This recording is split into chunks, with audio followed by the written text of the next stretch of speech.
What is good, Sixer Nation, NBA Nation, Philly Take Nation? What is going on as we are back a few days after a tough early afternoon Sunday matinee edition loss? Sixers sit at 9-7, and we have a lot to talk about because it is going to be a very interesting week, and I say that for a lot of reasons. We have to talk about this team, where they're at, who they are, but in the meantime, third NBA Cup game, group play. Can the Sixers finally win one? Can they finally win one? We're going to talk about a lot, man. So we need to get right into it, man. That's how I'm feeling. How are we doing, man? Thanksgiving week. A couple days away from a holiday for those who celebrate. Another week is upon us. Let's go. Let's go. Ladies and gentlemen, we are going to do things a little bit differently here on today's pregame show, but we have to start it off as we always do. Welcome in officially. Good evening, good afternoon, good morning, wherever you're tapping in from. Welcome into Philly Take with RB. It is the Sixers Game Day live show presented by our friends at National University.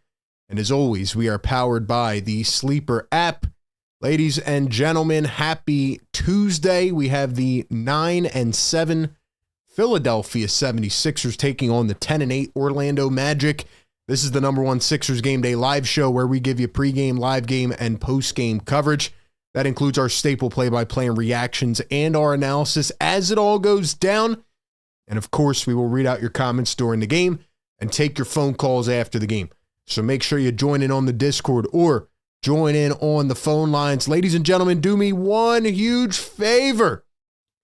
It is Thanksgiving week. What are you thankful for? I'm thankful for all of you, man.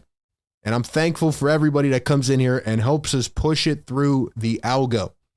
So do me a favor, come on in, hit the like button, subscribe to the channel. We are on the road to 50,000 subscribers. Hit that notification bell. Do not miss any of the content. We're dropping videos. We're going live. We're dropping shorts.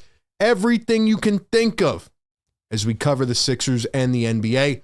Lastly, be sure to follow us on all platforms as we continue to scale and take over the game. Follow us on Instagram and TikTok at Philly Take with RB.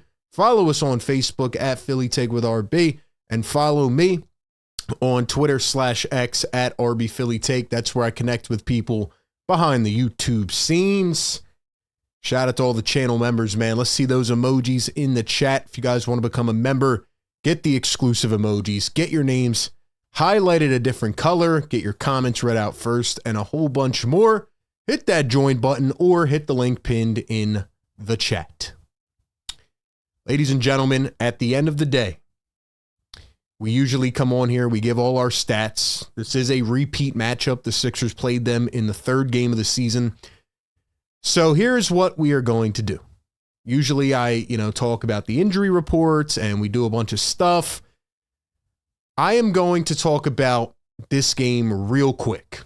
And then I have about we'll call it a 3 to 5 minute rant to get off my chest. That is how we are going to do the pregame live show. First off, we need the energy, all right? We got 70 people in here already. First off, shout out to you, man. I am super thankful for this community, and I say it every stream, but we have the best, man. There is no other place where you can tap in 4.5 hours of coverage. One show, that's it. Put your device on, stay tuned in, kick back, relax, get a snack, and comment with other fans during the game. It's like being in a virtual chat room with other fans of the same team and the opposing team. And then you get to chime in with your comments. You get to chime in on the phones. You get the game play-by-play. We have people tuning in from everywhere. We have a guy now calls in from Mexico City because he can't watch the game. That is the power of community. So I'm really thankful for all y'all, man, but we got to get these likes up, man. Get us up to 100 so we can wake up the neighbors. I know a lot of the typical casual, let me tune in the first 5 games of the year fans have fallen off. And right now, I don't blame them. But for my OGs, my diehards that are tapped in, you know what to do, man. We got to get the 50K. We got to push it out and continue to scale the brand and continue to grow this wonderful community. So ladies and gentlemen, if you are in the chat right now, I need you to like the stream and get us up to 100 likes. All right, ladies and gentlemen, like I said, we're going to do the pregame a little bit different. We're going to actually talk about the game first for a couple minutes, and then I am going to give a massive rant. I feel like it is overdue, and I need to talk about it, and I want to get your guys' thoughts as well. But, ladies and gentlemen, before we talk about this game, we are going to give a huge shout out to our great presenting sponsor, and that is the one and only Sleeper. If you guys have not checked out Sleeper yet, you are sleeping on Sleeper. Sleeper is a one-stop shop where you can get all your sports coverage. You get updates in real time. Let's say something's going on in a football game and I'm out.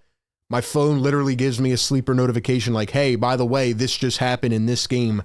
So I love Sleeper, great community. But the best part is Sleeper's Picks. Right now, you can get a free $20 entry on Sleeper's Picks just by downloading the app and going on it. And you can also get a 100% deposit match on your first deposit up to $100 using the code PhillyTake. Ladies and gentlemen, let's make some picks for tonight's game. So we'll get to this in a second. Obviously, a lot of the players you would expect to see here are not available. But you know what? I'm going to go with Andre Drummond rebounds. The Magic are not that good of a rebounding team. Banchero's their best rebounder, and he is out tonight. So Drummond's listed at 13.5 rebounds. Might feel crazy, but based on where the Sixers are at, no Embiid, no Bona, I'm taking Drummond on the over for rebounds.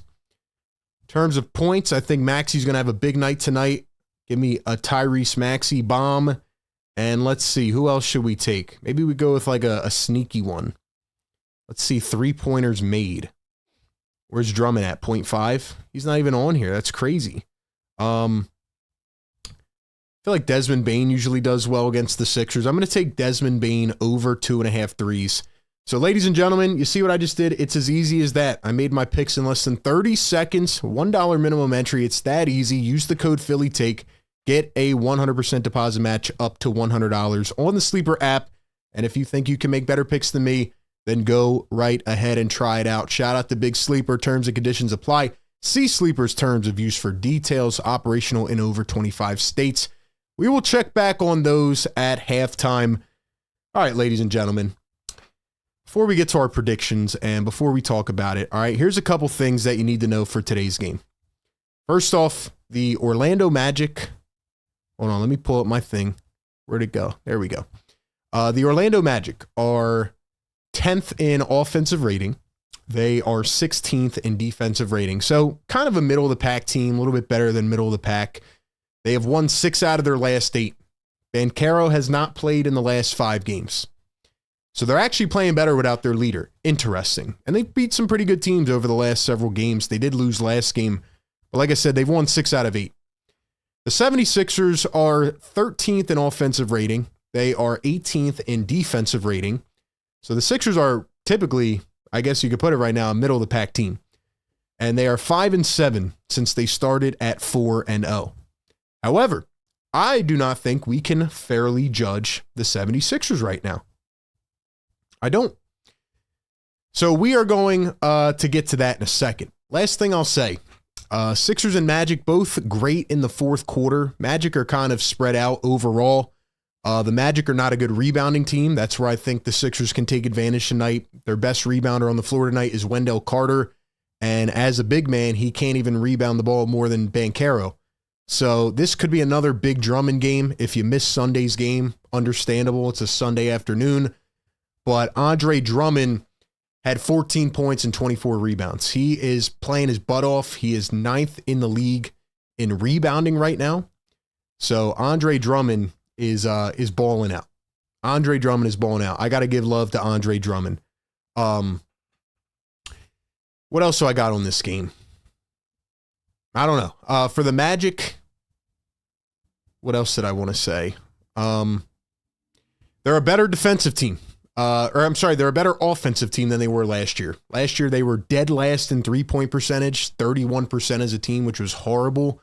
They're shooting the ball much better. But on the other side, they were the second-ranked defense last year, and they are not playing nearly as good of defense. They're scoring a lot of points right now in the 120s, 130s, but they are giving up a lot of points on the other end.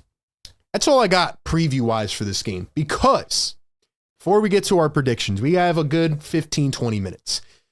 Stretch it out. All right, this is a new segment for tonight only. Maybe we'll continue it. But ladies and gentlemen, I would like you to drop in the live chat right now. We got 130 people in here. Still only 40 likes, by the way. Y'all are kind of slacking. I'm not going to lie. Y'all are like the Sixers medical staff right now. I need y'all to smash the thumbs up button, bro.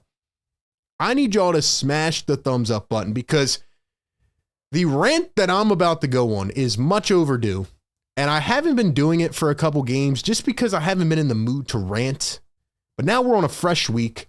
I came into this week thinking, okay, Sixers have a game tonight.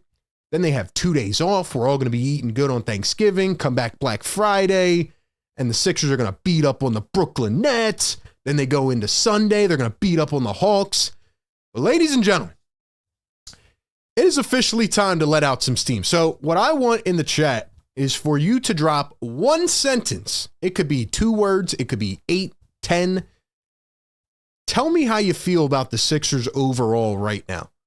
This is an open therapy session, pregame live. And I know this is very odd and not normal, but I need to know how people are feeling. I need to know if I'm going crazy right now. Because the Orlando Magic injury report tonight is the following.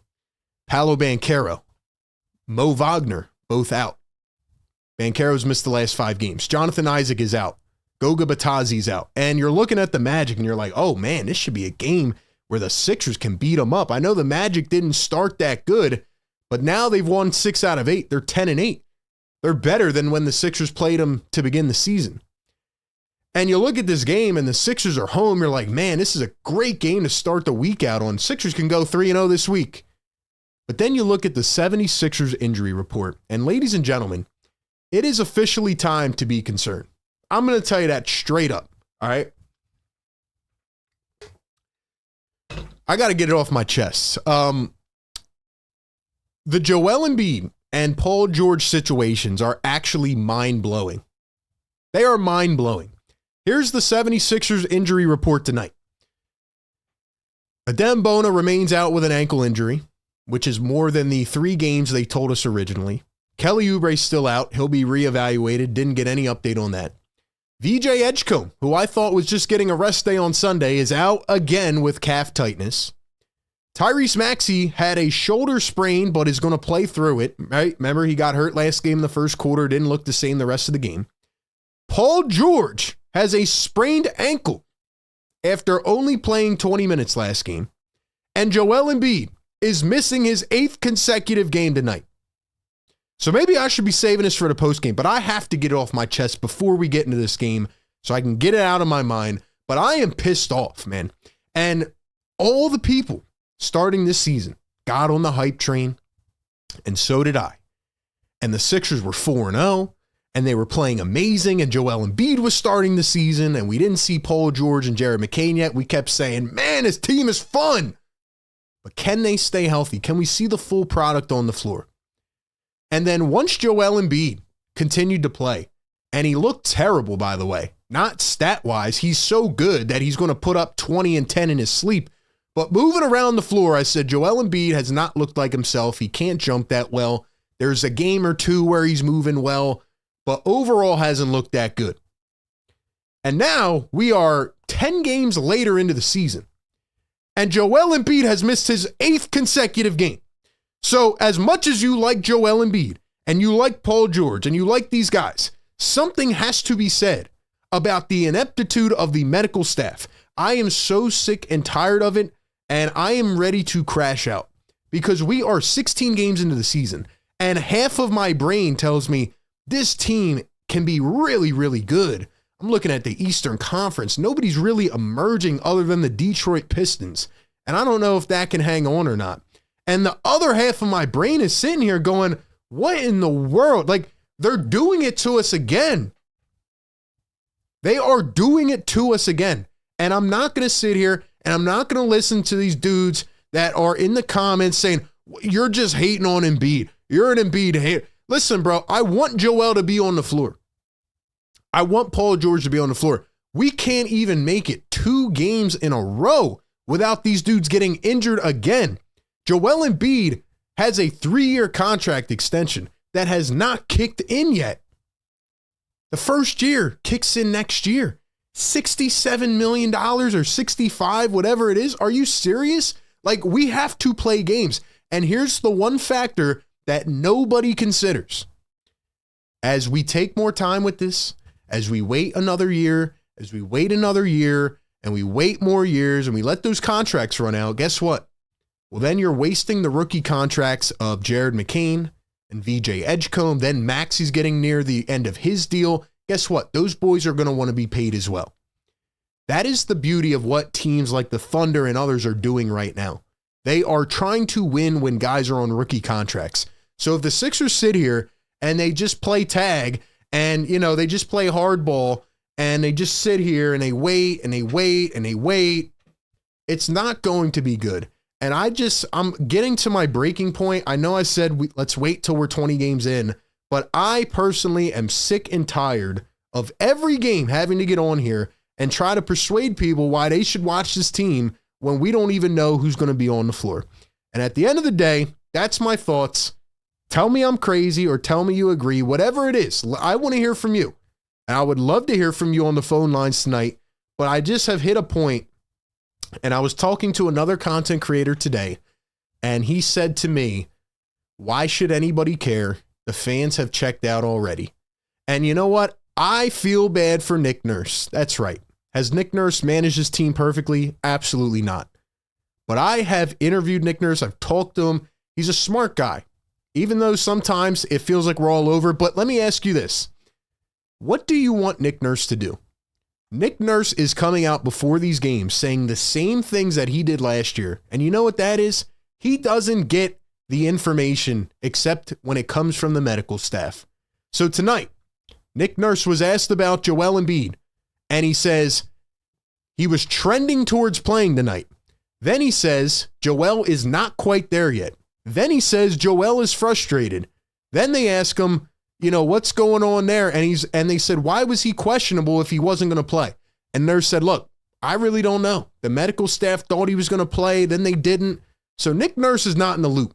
And then when it comes to Paul George, he was asked about him. And he said, Paul George reported soreness in his ankle after last game. And then he said, he was asked, is Paul George going to miss more time? And he said, we're not there yet. We have to see and evaluate or something like that and see how it reacts. I mean, dude, we're talking about every game these guys are hurt. And then he was asked about, can he be more cautious with managing Tyrese Maxey's minute load? Here's what Nick Nurse had to say. Hopefully you guys can hear this. Again, I'm pretty surprised where we are today. I'll be really surprised if we're at the same place on Friday with who's available. Right. So again, you got to kind of take those things in the moment. Like in the moments tonight, would I scale him back a lot tonight? I think we're always trying to get him a few minutes here and there, a little bit more, and just see if it presents itself. I mean, I think that he's obviously vital to the team, especially right now. Do you hear the tone of Nick Nurse right now? He sounds like his dog just died. He is pissed off, man. This guy came here to manage a team and try to get them to the finals. If you look at Nick Nurse and his picture when he came here versus now, it looks like the guy aged 20 years. He is tired of having to deal with this, and it's also a hit to his ego. This guy, Nick Nurse, has won on every level. He comes to Philly, he can't even get a fully healthy team on the floor for more than a month. And when he did, back in 2023, they were off to one of the best starts of the season. And then Joel Embiid got hurt in Golden State.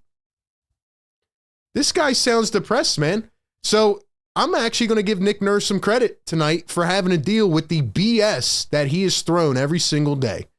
He doesn't know. Last year, the Sixers had the most starting lineups in NBA history. It ain't fair, man. I don't know, bro. It's ridiculous, man. It's just ridiculous, man. So I'm sorry to hit you with all this like negativity right from the jump, but I had to get it off my chest, man. I'm sick of it, man. If this team was fully healthy to begin this year, I feel like they would be like 14-2 right now. I really do. And I don't know if we're ever going to see it. So I need everybody to put away their personal biases and their fandoms and how much we love certain players and just look at the product overall. And I want you to tell me one sentence about how you feel. Anyway, that's my rant. The Sixers starting lineup tonight is Tyrese Maxey, Quentin Grimes, Justin Edwards, Dom Barlow, and Andre Drummond. All right, with that being said, I'm going to go to the chat. We still don't have 100 likes, 180 people in the chat. Get us to 100 likes so I can scream it out and yell to the neighbors. And yeah. Anyway, let's see what the chat is saying. Shout out to the members. Shout out to Busy B in the chat. And guys, make sure you change your names back on your channel if you want me to know who you are. Otherwise, it's going to be hard. Unknown source material says this team is full of toilet men that sit and ponder their thoughts instead of playing basketball. Sixer Sam, what's going on? Says, I don't know how anybody's out for soreness. Karen says, you're so right. BB. Busy says, replace the locker room with a hospital wing. Smiley says, Embiid is great, but something has to give, bro. Dom says, dude steps on a toothpick and breaks his leg. I don't get how PG has ankle soreness after one game or 2 games. And he looked good. He looked good. That's the thing. It's just getting on my nerves. Big Rud says, BZ, what's up, bro? Nurse needs to go, says Banj. Banj says, one time I disagree with you. He needs to go. See, again, I'm not talking about Nick Nurse and his coaching. I'm just saying, what coach are you going to give this Sixers roster to the last 2 years and he's going to succeed with it? I honestly, tell me a coach that you're going to give this roster to with guys going in and out every single game that is going to win the championship. Guess what? It's not going to happen. It is not going to happen. So and the team is 9-7. It's not like they're falling off the cliff at, 4-13 like last year. Like, they're still a good team, but I just want to see the team at full health. And the more that they get injured, man, and something has to be said about the medical staff, man. Something has to be said because it's just getting ridiculous, man. It's getting ridiculous. And who was the person that sat up here? I think it was after game 6 or 7. And I said, Nick Nurse is going to run Tyrese Maxey and VJ Edgecombe into the ground. And now VJ's hurt. And now Maxey's playing through injury. Anyway, man, I don't know. That's where I'm at. Karen says it is so disappointing. You've made some great points tonight. What else we got? Busy says my ankle is sore. Cry. What else we got? Will K, what's going on, bro? Says need PG and Embiid out somehow, some way. They are both smoked. Can't play more than 20 minutes a night. And that's another thing too. When Joel Embiid was playing, he was only on a minute restriction. Paul George only on a minute restriction. So we can't just play the entire season and get to a point where, they're just going to play 25 minutes a game. Like, that's not going to work, man. We have to stop letting them off the hook. Let's see. Spo cut from a different cloth. I can guarantee you that Spo or Carlisle or whoever else you're putting in the chat is not winning the championship with 3 of their starters in and out every game. Matter of fact, let's look at Jason Kidd last year after the Mavs got rid of Luka Doncic. You could argue they still had players, but guess what? They were injured. So they ain't winning crap with those players. Simple as that. Simple as that. The only thing this team can do is put Daryl Morey in the spotlight and give us answers, says Cool J. There is no answers other than they're injury prone. They're injury every single time. Injury. That's the fact, man. I love Joel Embiid and I was hyped with the Paul George signing, but you're not going to build any consistency this way. And here's another thing for whoever just said Rick Carlisle. How are the Pacers doing this season, by the way? Anybody check? Oh, yeah. They're 2-15.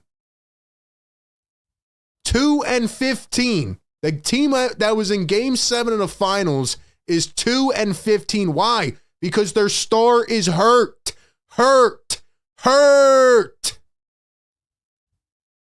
So stop giving me this crap about, oh, Nick Nurse did this and that.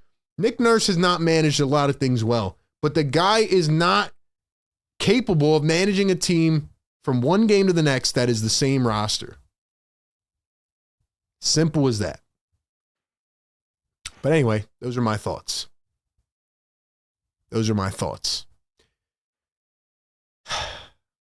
RB, the Sixers have lost every midseason tournament game. Do you think it's a coincidence? They never win group play games. Never. All right, ladies and gentlemen, it is about that time. Give me your final score prediction in the chat. Give me your leading scorer prediction.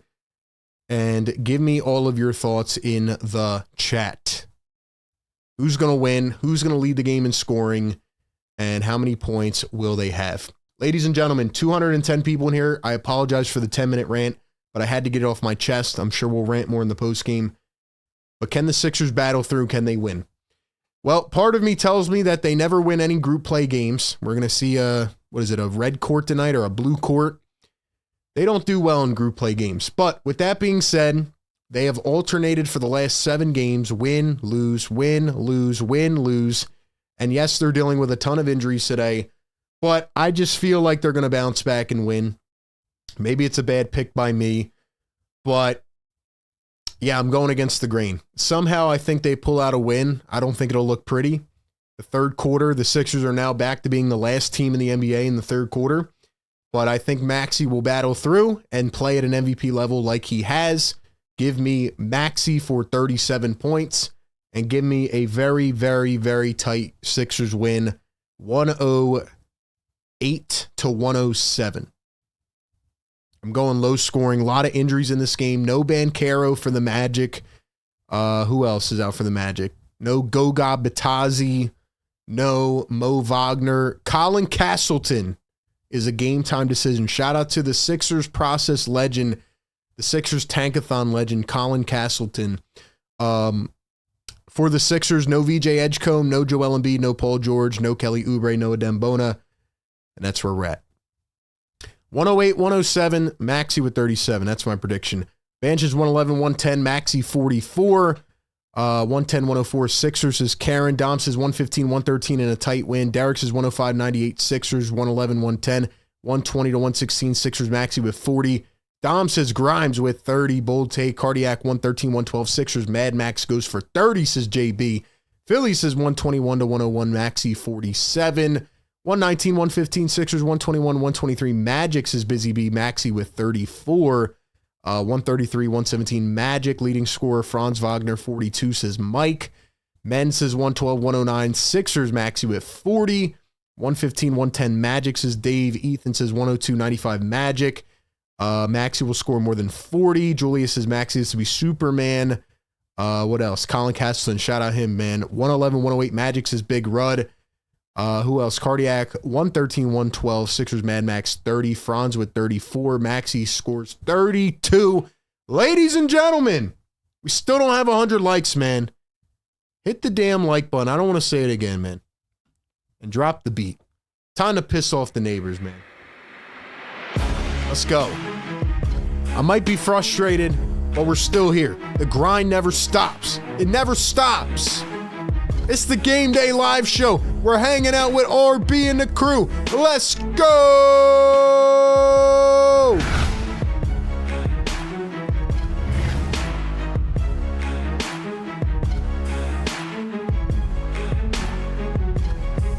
Let's go, man.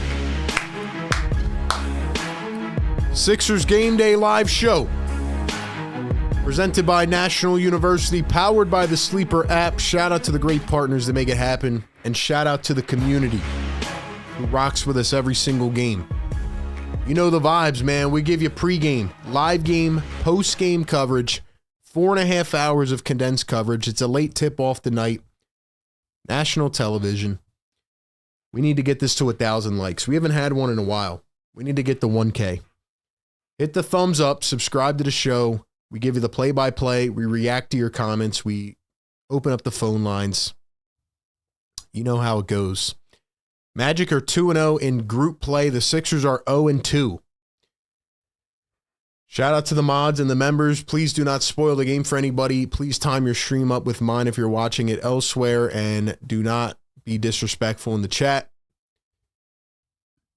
Let's keep it classy, man. I'm going to give some shout outs to the members. Drop those emojis in the chat. We got Busy Bee in here. Don Boyle, Unknown Source, AG. Who else? We got Smiley. What's good? Karen, AG. Who else? Where's all the members at? Lou, what's going on, bro? Big Rud, what's up, man? Let's go. 220 people in the chat. We do it every single game.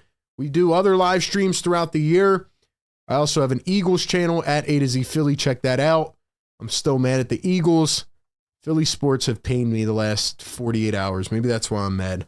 But anyway, let's go. Let's go. Even if you're going to be a shadow watcher, man, take 1 second and help us get this through the algo. YouTube has also introduced this thing called hype points. The more you guys interact, the more they recognize it as people being hype in the chat. They will push it out through the algorithm more. Let's go. It's time to rock and roll, man. It's time to rock and roll. If you have any bold takes for this game, drop them in the chat. Let's go. Let's go. Big Rud says, don't be a fraud. Hit that like button. Let's go. We're at 99. Who's going to be 100? The more you guys interact with the show, the more we read out the comments, the more fun we have. Simple as that. Shout out Busy Bee in the chat. Says, rules of engagement, be respectful, don't be weird. Exactly. Be cool with it in the chat, man. We respect the competition. We respect everybody. Let's hope the Sixers can win this game, man. They need a win, especially after Sunday. I wasn't mad at the loss on Sunday, but it just sucks not having the full team on the floor. Let's go. Shout out Sixer Sam in the chat. Busy Bee Karen in the chat. Shout out John Monroe. What's going on? Bergang says the Sixers are the Phillies of the NBA. Let's see. Where are we at? Let me drop some links here in the chat. People can get active. Once again, make sure you follow us on all of our social medias, whether you're on Instagram or TikTok or Twitter, Facebook. Make sure you follow us everywhere. We're trying to take over the game, man. Let's go. So once again, on the Sleeper app tonight, we went with Desmond Bane over 2.5 threes, Tyrese Maxey over 32.5 points, Andre Drummond over 13.5 boards. If you guys did not see the last game, Andre Drummond had 24 rebounds. Jared McCain looked really good. Sixers fell short. They disappeared in the fourth quarter again. The Heat are playing really well. So are the Pistons, but see what we can do, man. Philly Meme says, hot take, Broom should play tonight. Yeah, and well, you think about Janai Broom, you think about Kyle Lowry, Eric Gordon. They have guys sitting at the end of the bench who are not going to contribute anything. Never made any sense to keep them on board, but anyway, that's where we're at. It's got to be a Maxey hero game again. That's how I'm feeling. That's how I'm feeling. Smiley says, time to build around Tyrese Maxey.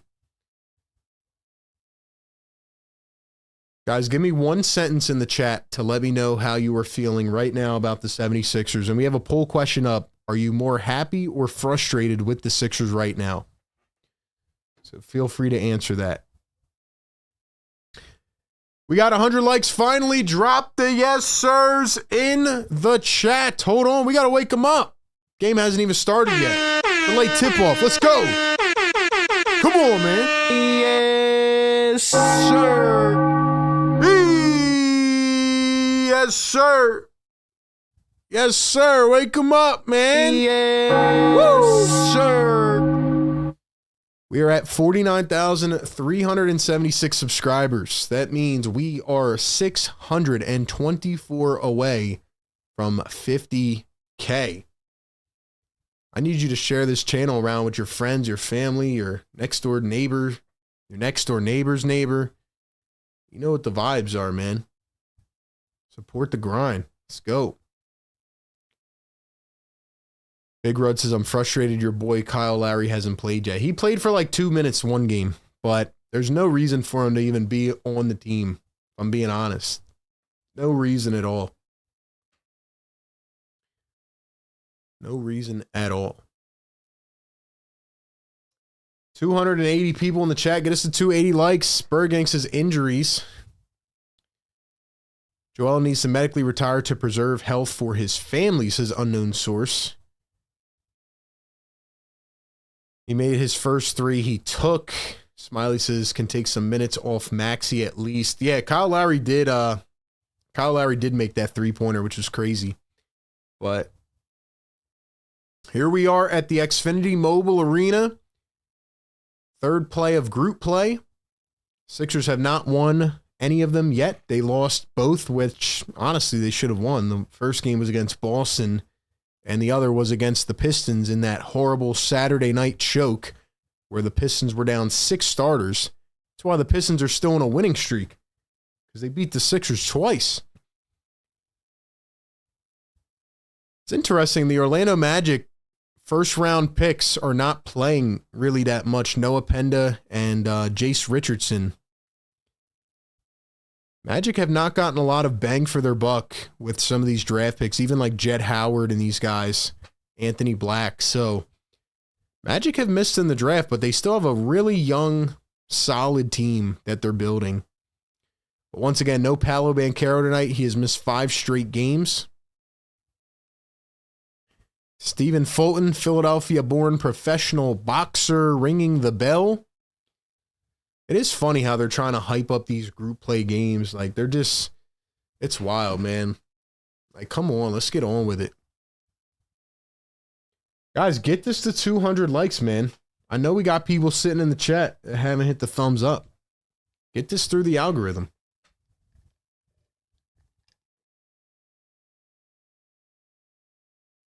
Aaron says, let's play the young guys tonight. Big Rud says, this team is really good with talent and potential to be great. Talking about the Sixers or the Magic? Billy Meme says, I promise if Broom can develop, it'll be worth it. He's frying in the G League. Well, G League is completely different than NBA. I'm just being honest. But if Nurse hasn't played him yet, I don't think he's going to play him. But somebody's going to have to play the backup 5. I mean, Barlow's starting tonight without Paul George. So once again, Nick Nurse is kind of restricted on what he can do. What is Nick Nurse supposed to do? I mean, Barlow was playing the backup 5. Now he has to play the starting 4. Bona's out. Drummond's in. Bona's out. Embiid's out. So, like, who else is going to play center tonight?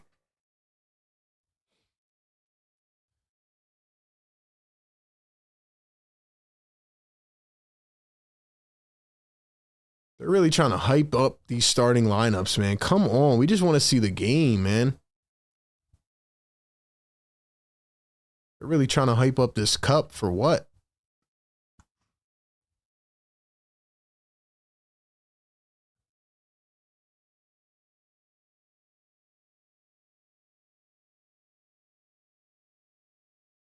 Oh, man.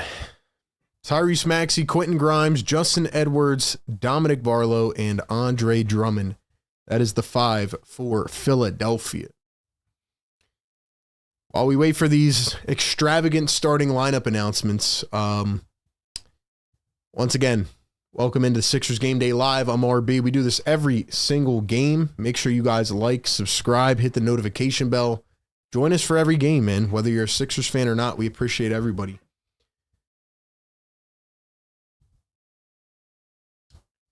How do you guys feel about Joel Embiid and Paul George being out again?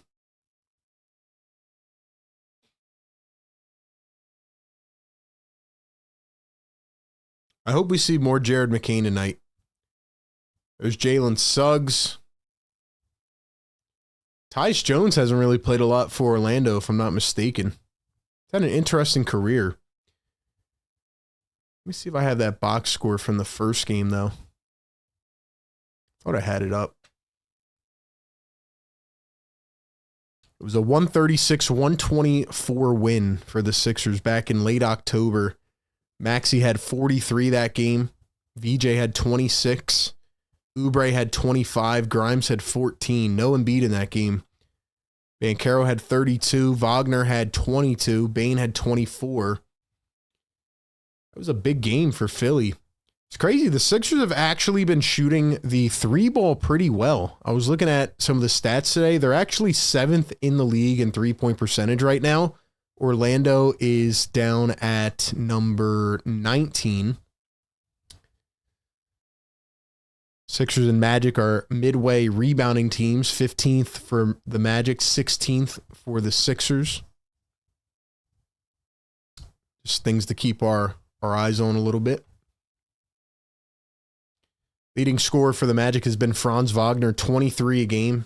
He's averaging 23, 6, and 4 with a steal per game. Desmond Bane, 17 points a game. Bane is shooting 34% from three. Probably not what they expected right off the rip. Thought it'd probably be a little bit higher when they, sent all those draft picks to get him.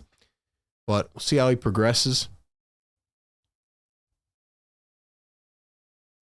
Let's get these stats going.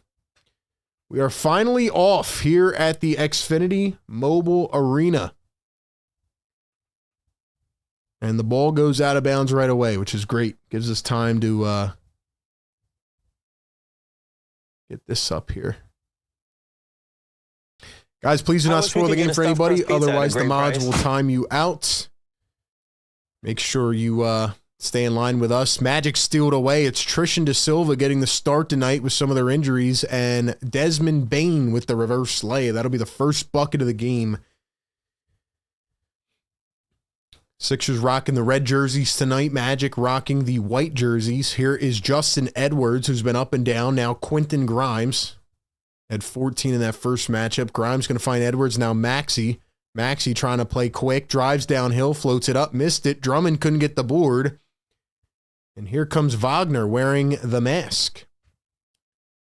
I don't know if he had an injury recently or what it was, but here's Tristan da Silva going to float it up over Drummond, and he gets it to go. So it is 4-0. So we begin this game. 306 people in the live chat right now. Please do me a favor and get this to 300 likes. All I ask is that you like the show. Help us push it around the algo. Simple as that, man. Edwards going baseline, puts up the reverse lay, and he stepped out of bounds. So it is going to be back to Orlando.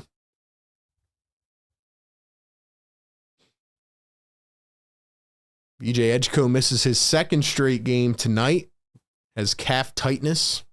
Floater from Orlando does not go. Drummond his first board. Here come the 76ers. Maxey up the floor. Comes around a Drummond screen. Finds Grimes. Grimes going to dish it across court. Here's Edwards for three. And it's money for Justin Edwards. Here's Franz Wagner again. Going to find Suggs. Dribbling. Driving. Dishes to the corner. Da Silva for three. It's off. Barlow the rebound. Here's Quentin Grimes handling the rock. Oh, nice behind the back. Drives all the way to the lane. And it was poked away off of his kneecap out of bounds. So what looked like a really sick move turns into a turnover for the 76ers.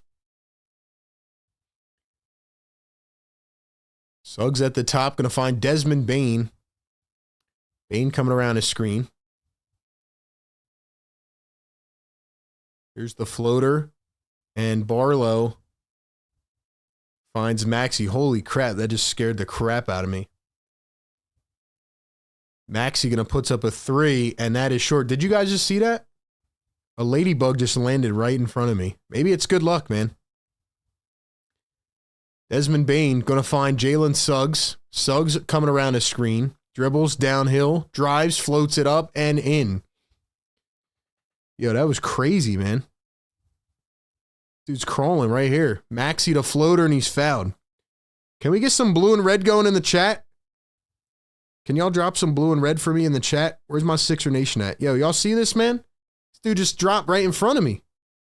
Shout out to the ladybug. You guys see this? What's up, buddy? Maybe it's good luck for the Sixers injuries after my long rant. First one is missed at the line. What's up, buddy? Shout out to the ladybug, man. I don't know what to do with you right now. I'll let you hang right here. Off my finger. Second one is good for Tyrese Maxey.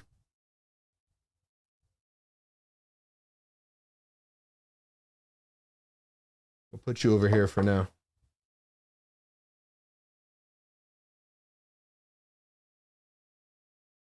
Wagner floats it up and in.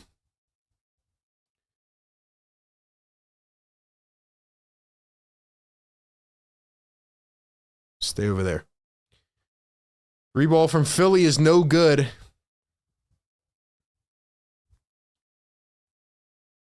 Magic miss it. Here come the 76ers. Sixers down by 4. Barlow dribbles, drives into the lane, goes up. Couldn't get the contested lay. Here's a 3 ball. Actually, he's not going to take it. De Silva, now Suggs is going to take it, and that one is no good. Drummond picks it up. So it is 8-4. Maxey stopping. Now he drives to the lane, goes up, and he is fouled. Ladies and gentlemen, 350 people in the live show. Get us to 300 likes right now, man. Welcome in. Thank you so much for being here. A ladybug just crawled right into my setup, so I'm going to let him stay right here. Can we get some more blue and red in the chat? I don't see enough, man. You guys are slacking right now. Hold on. I'll start it in the chat. Let's go. Let's drop some blue and red in here, man. I want to see where my Sixer Nation's at. I want to see where my Sixer Nation's at. Maxey going to knock down the first one at the line. Guys, it can't be a coincidence that a ladybug just crawled right in front of me. Like, it has to be good luck, man. If the Sixers lose, the ladybug dies. No, I'm just kidding. Oh, man. Second one for Maxey is good. 2 for 2 at the line. These comments look like last year's comments. No, I don't agree with that. Last year was really dry just because nobody cared about the team. Nobody. But now we still got the OGs in here. Suggs into the lane. No look pass to the corner. Bane for 3. It's short. Tapped back out to Orlando. There goes Wagner to the lane. He missed it. Nice defense by Drummond. Here come the 76ers. Maxey going behind the back. Maxey dribbling in.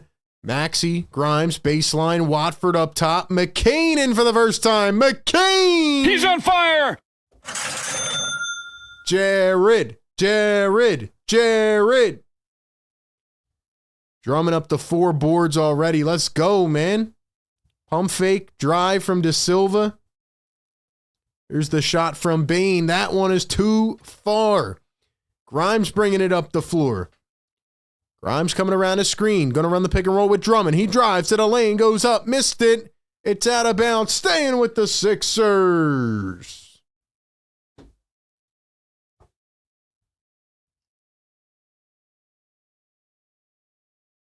Still not seeing any blue and red in the chat. Come on, man. Y'all are sleeping right now. Daniel San, channel member. What's up, Daniel?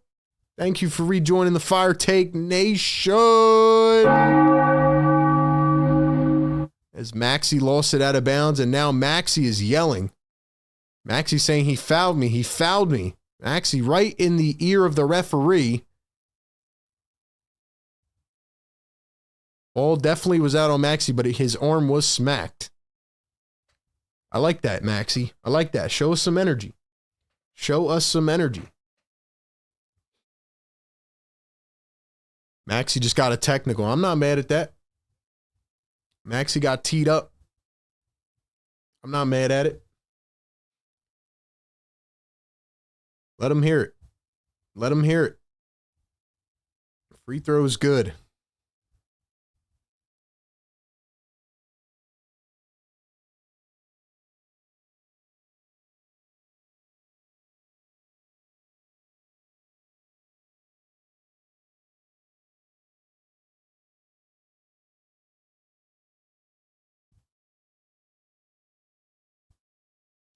Now they turn it over.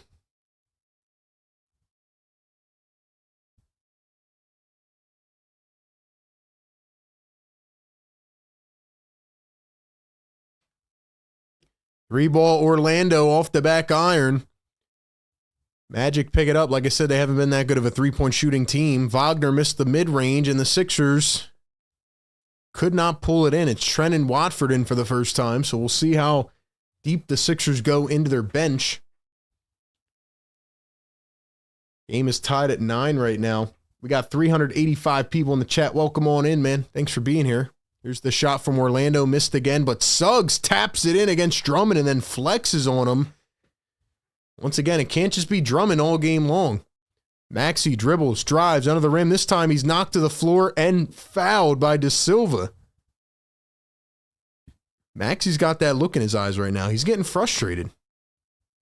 Maxey is getting frustrated right now.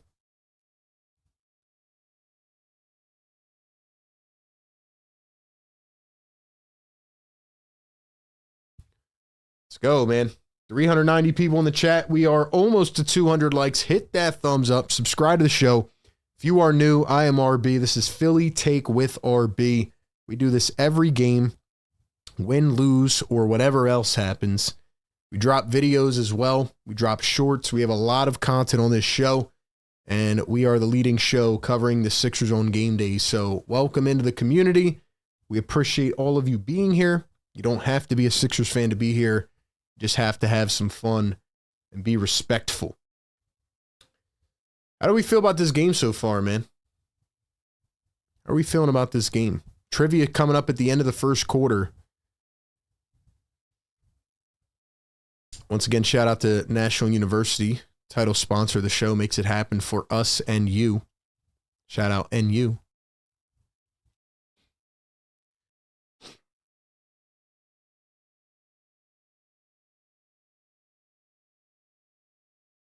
Maxey's frustrated. He's bottling it up. I agree, Karen. I think we're starting to see a little bit of it get to Maxey. Like, man, I'm out here every night doing my thing, and my boys aren't out here with me. George says, how are people frustrated with them you don't remember last year? Well, here's something for you, George. Just because last year was horrible doesn't mean people can't be frustrated this year as well. People should absolutely be frustrated right now. I'm frustrated because we have not seen the full team on the floor yet. This has been going on year after year now. People are tired of this. I'm not mad with Maxey getting a little frustration out, going up to the ref, getting a tee. I'm not mad at all. In case you guys are just tuning in, I had like a good 10-minute rant before the game. It'll continue on the post game though, but I want to hear from y'all, man.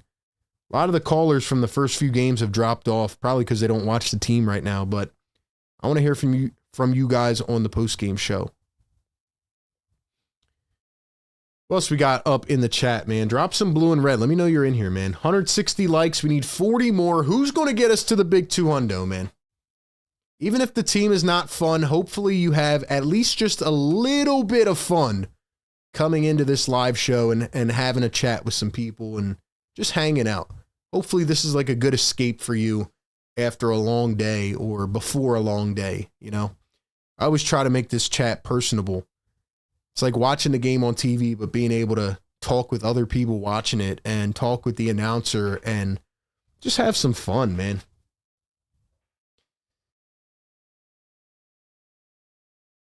Where's our OGs in the chat, man? Who's going to be tapped in with us no matter what? Who's going to be tapped in every game with us, man? Busy says, gone are their days where players played through everything. You couldn't peel them off the court. That's a fact. That is a fact upon a fact.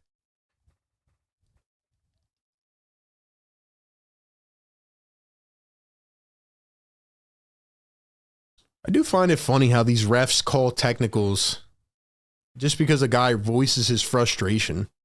I've seen much worse than that, and they're already calling a technical. Like, it's crazy, man. Here's Maxey against Wagner, goes behind the back, steps back, gives it to Drummond. Drummond dribbling in from the corner, lays it up, little bit short, but yo, that was a lot of athleticism from Andre Drummond, considering who he is. Carter, De Silva, corner three, it does not go. The rebound by Carter. He missed it, and they call a foul on the Sixers. Bro.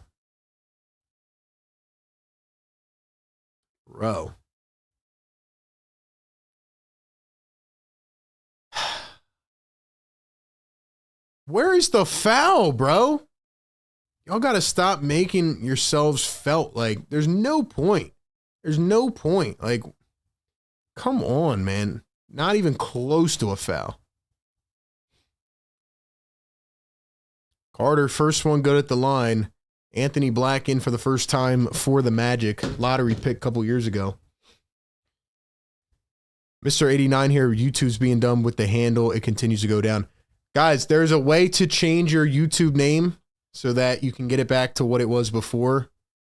If Gummy Shark Tika's in the chat, drop it in the chat and I'll pin it so people can change their names. Because it is hard to know who's who now.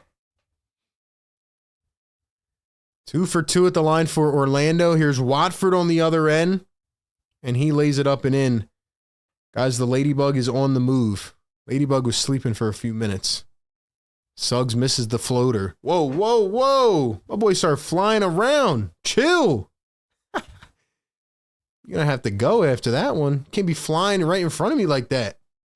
As the Sixers answer with a bucket on the other end, it's Trendon Watford. Watford has been really up and down. More down than up. Played good a few games ago. Here's the dribble and the drive. Anthony Black blocked by Andre Drummond. What a play by the drum god. And Grimes is fouled.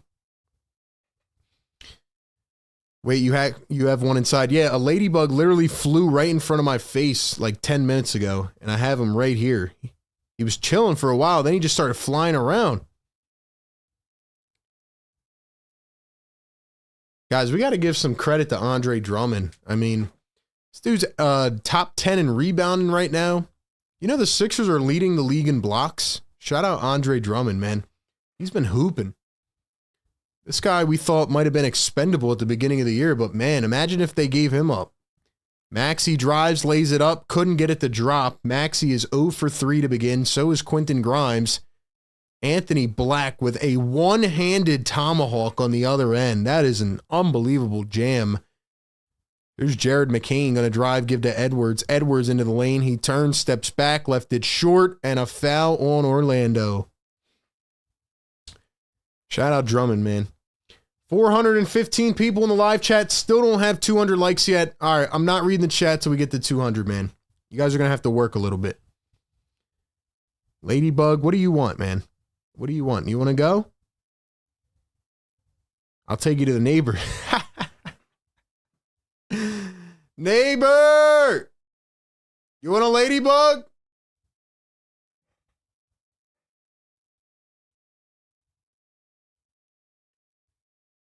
Busy Bee says glitchy. Are we glitchy right now? Hopefully not. Looks like it's good on my end. Got to chill before the neighbors start messing with us, man. Edwards going to knock down at the line. Justin Edwards, 2 for 2. He's got 5 points. Justin Edwards is the leading scorer for the Sixers right now.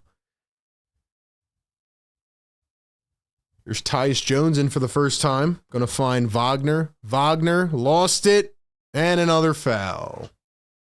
And another foul. Can you use hype points on streams? Yes, you can, I believe. Apparently there's like a hype point button, and then also just by people commenting a lot, it recognizes it as a hype point in the stream, and then people, and then YouTube gives it out to more people pretty much. Another dunk on the other end by Orlando. Here's Jared McCain. McCain working against Jones down the lane, puts it up. Barlow to slam. It's not going to count because McCain was fouled. Another foul here in the first quarter. I don't know how many we're up to. You guys want to see the ladybug? What's up, buddy? Come here. Come here, buddy. Here, come say hi to the people. Come here. Don't play dead. Here, I got you, bro. Come on. You guys see this guy right here? You guys see him? What's up, buddy? Hang out with us, bro. Don't start flying again, though. You do that, might be night-night for good. This dude's funny, man. McCain misses the second free throw. Come on, bro. McCain's got 7 points, though, by the way. He's leading the Sixers now in scoring. Sixers steal it away. Maxey flying up the floor. The left-hand fillet. First bucket of the game for Tyrese Maxey. Wagner on the other end. Floats it up. Left it on the rim. And the Sixers come away with it. Barlow at the 5 now. Here's McCain, a catch and shoot. He got it. He's on fire. He got it. He's on fire.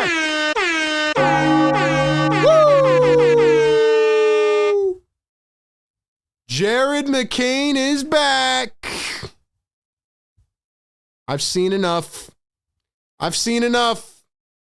Hear that, Ladybug? Jared McCain is back. B-A-C-K, back.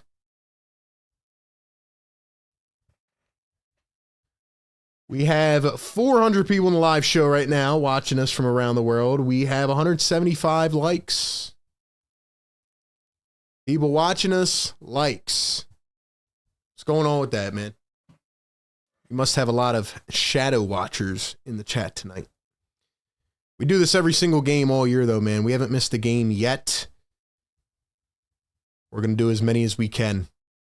Shout out to the community. Best community in the entire world, man.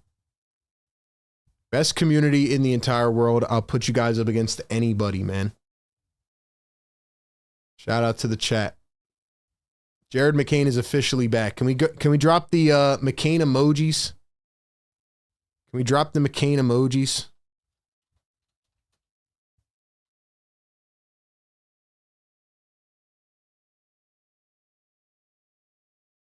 Just so you know, Ladybug, the fate of your next however many days is in the 76ers right now. Sixers win this game, I'll let you fly free. Sixers lose this game, might be good night. You want to go to the neighbor's house? Take you over there, man. Put you at the front door.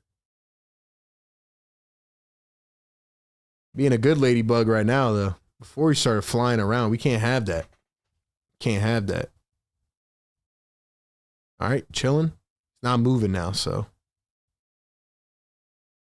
It's chilling. All right, man. What we got, man? Let's go. You know what, man? This quarter's taking forever. Why don't we play a fun game that we like to play called Drop the Spot? Ladies and gentlemen, drop it in the chat right now. Where are you guys tuning in from tonight? Philly Take with RB is worldwide, man. Where's everybody watching the show from tonight? Drop your states, your cities, your towns, your countries. Where are y'all at, man?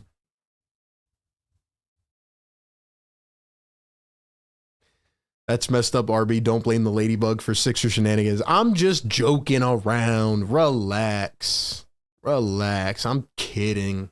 I'm kidding.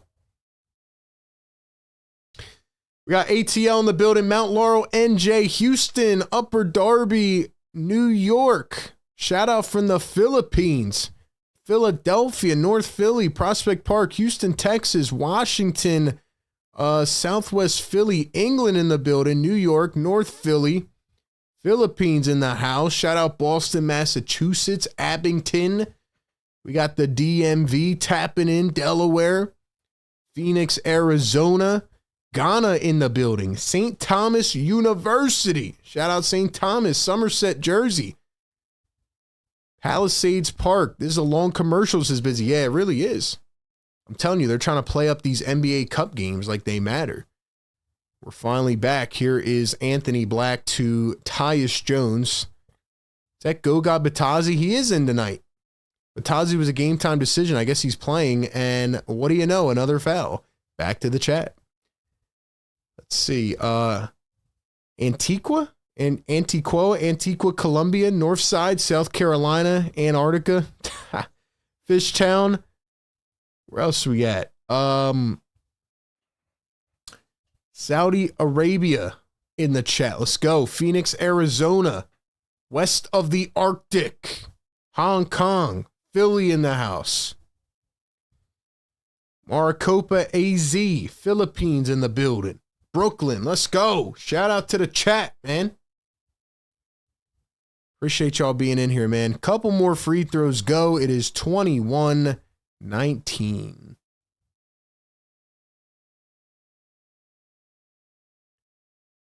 Maxie sprints to the rim, goes up and in. Let's go, Max. Let's go, Mad Max. Another miss by Orlando. Batazzi, the rebound, puts it up and in. You know I don't like Goga Batazzi, man. Ever since he tried to hurt Furkan. Shout out Furkan Korkmaz. Crazy pull here tonight. Maxie going to find Watford. Maxie, Watford. Turns the corner. Watford. Barlow. Edwards. Noah Penda in for the first time for Orlando. And Edwards going to put it in. Let's go.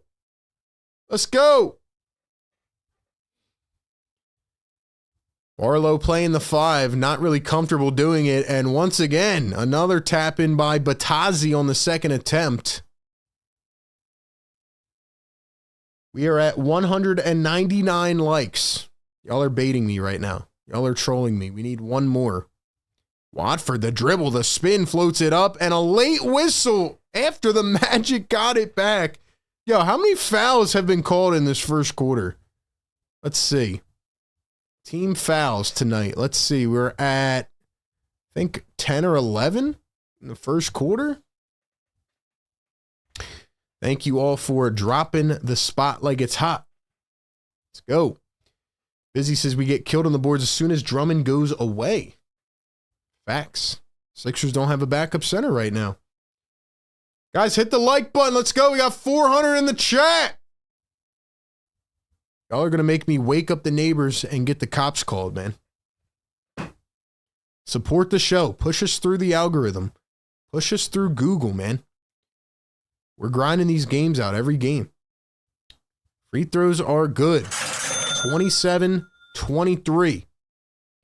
Goga Batazzi averaging 6 points a game, 73% from the field.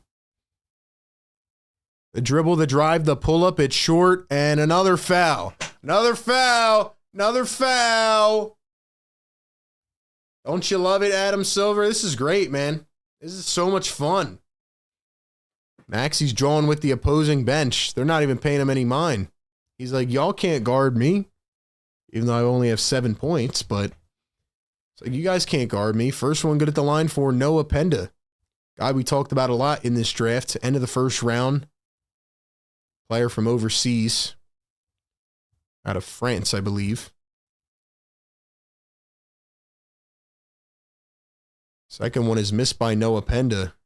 He's a work in progress, but if he gets to the point they think he can get to, he could be a pretty good player. Trendon Watford going to find Jared McCain. Going to dump it off to Quentin Grimes. Grimes to Watford coming around a screen. Nice play by the Sixers. They're actually running offense. Watford goes up and another foul. 200 likes in the chat. Drop the yes, sir. It's about time, man. We should be at 5,000 by now. Drop the yes, sir. Yes, sir.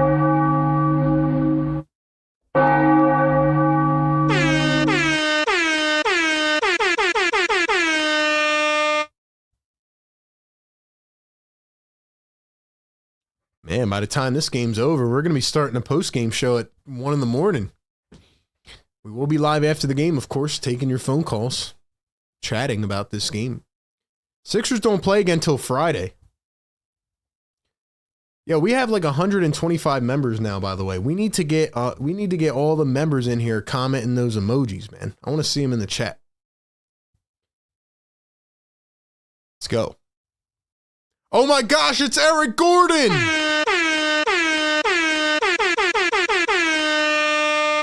Sixers are so down bad that here comes Eric Gordon into the game.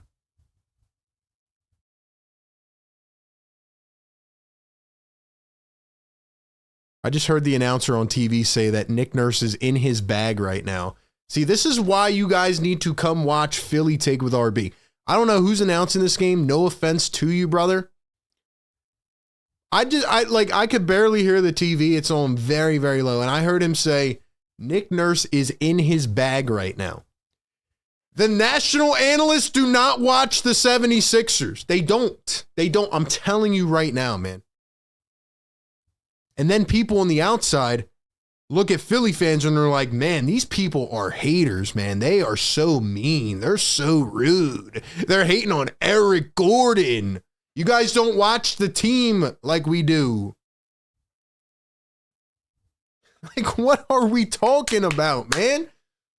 This is why I don't watch the national shows. So I can't do it for my mental sanity, man. Like, what are we talking about? In his bag, Grimes reverse layup, it falls. It's Grimes, Gordon, Watford, Barlow, and Edwards. Desmond Bane back in the game. Anthony Black, Tyus Jones. Desmond Bane off his own forehead, off the noggin. Here comes Edwards all the way. Tomahawks it on the other end. Flushes it home. Justin Edwards with 9 points in the first quarter. Let's go, man.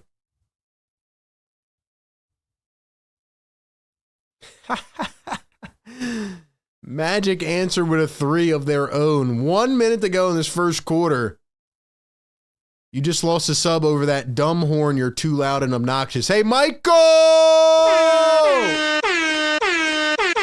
Barlow!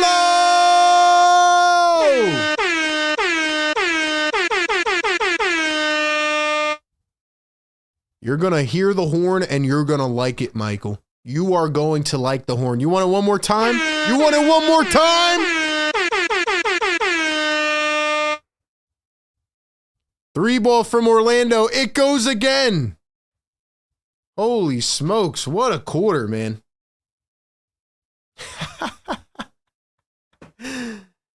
Mike might be the neighbor, man. Who knows? Who knows? I wish we could get a stuffed crust. 15 seconds to go here in the first quarter. Grimes dribbling into the lane, dishes it to nobody. It's turned over. Listen, man, on a real note, if you're going to complain about the air horn, man, just hit the X button. Just get up out of here now, man. You've obviously never been to one of these live streams. 3 ball from Jones. Oh, my gosh. They're on a heater. 35-35. And that is how we end the first quarter. It is finally over. It was an offensive festival. And that is where we are at, man. The game is 35-35. Wow. Whoa, whoa, whoa. Ladybug's trying to fly away. Chill, Ladybug. Chill. Come back. Come back. Come on. You got to chill with us, man. Don't go anywhere. See what you're doing, Mike? You scared him away. L's for Mike in the chat. All right, ladies and gentlemen, we have finally hit the end of the first quarter. It felt like, 40 minutes? But anyway, it is officially time for our Sixers Scholars Trivia question presented by National University. Check out all their flexible curriculum offerings down in the description. All right, ladies and gentlemen, first person to get the question correct is going to hear this sound. Only one guess will be permitted. If you guess more than once, you are disqualified from future trivia. Whoever gets the most points right at the end of the season wins a prize. All right, ladies and gentlemen, the question is, which 76ers player has the most threes in a game in franchise history against the Orlando Magic? Which 76ers player has recorded the most threes against the Magic in a game in franchise history? And here's a hint. He did it twice. He did it twice. Back-to-back years. Only one guess will be permitted per person in the chat. Let's see who can get this one. I promise the Jeopardy music or something similar to it is coming soon. I was looking for some songs, but we're working on it. Which Sixers player has the most threes in a game against the Magic in franchise history? And by the way, the question is always posted in the chat so you can read the question all at the same time.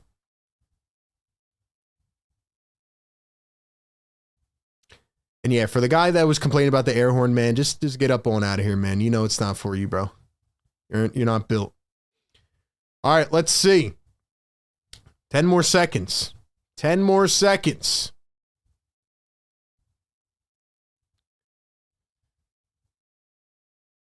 I hate how YouTube changed these freaking names, man, because now I don't know who's who, really. But I advise you to try to change your name back to what it was before so I don't get confused. All right, man, let's see.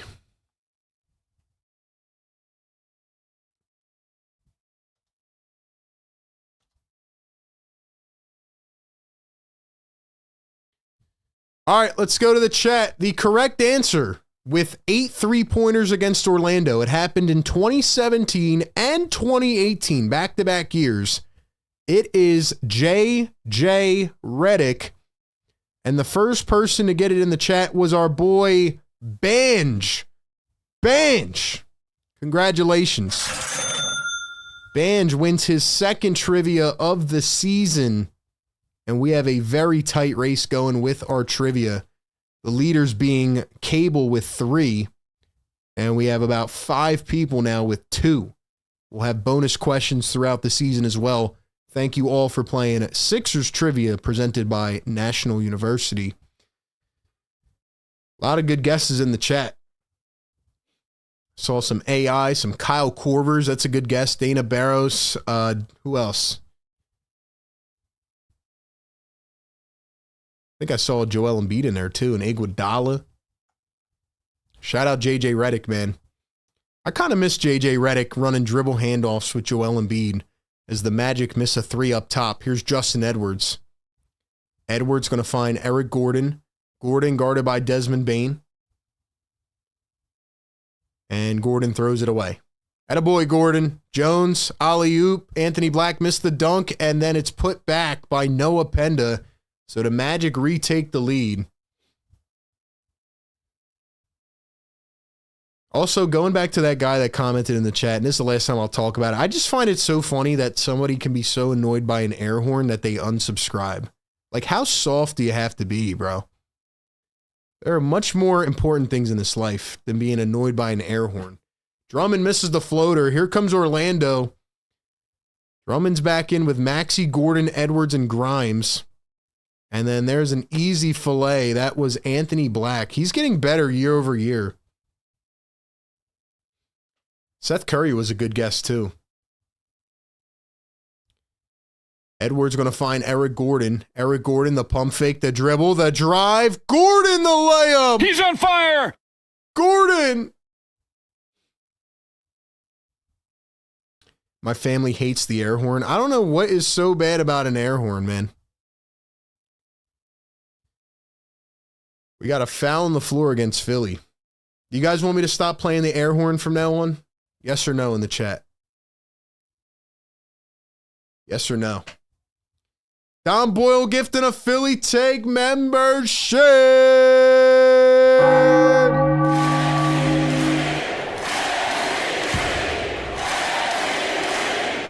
Wendell Carter goes right in for a layup. Sixers are getting beat in the paint right now. Here is Quentin Grimes, goes downhill, turns against Noah Penda. Grimes finds Maxey.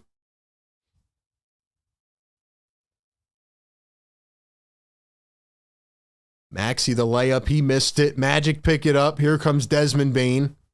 Desmond Bane going to dribble, drive. Anthony Black again. It's an and one. This guy's flexing right now. Andrew says, I can't stand the air horn either. Yes is a bunch of no's. Dude, the horn is you. Don't give up the horn. Yeah, we're not giving up the air horn, man. We're not giving up the air horn, man. Dang, the Ladybug just went flying again. Where'd he go? Ladybug dipped out, man. Air horn for the Ladybug, man. I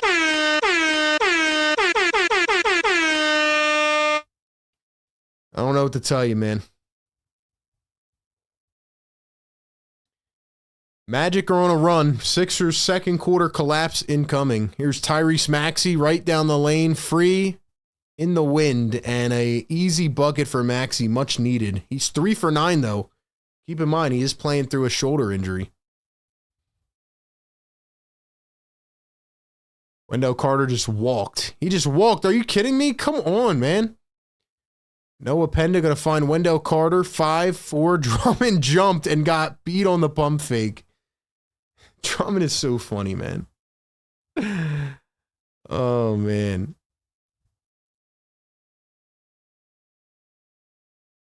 Oh, my gosh. Waking up family, says Smiley. Maxie from deep. Missed it by everything. Ross says, I'm out. Time to unsubscribe. What a loser, man. What a loser. See ya. Y'all are so weird. Some of you people are weird, man. An air horn is going to mess you up, bro. Playing it again, bro.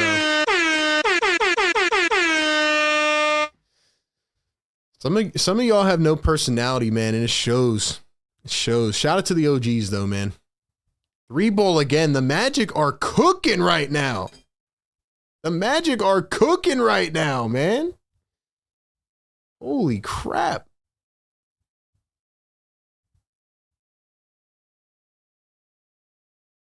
Grimes going to dribble, drive, lay it up, and he missed it. But we have a foul. We've been playing the air horn for 6 years, man. It's not going anywhere.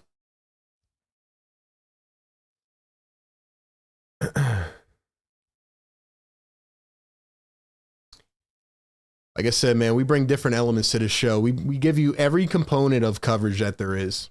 So, simple as that. Simple as that. There's a reason that we're near 50K subs, man. Shout out to everybody in the chat.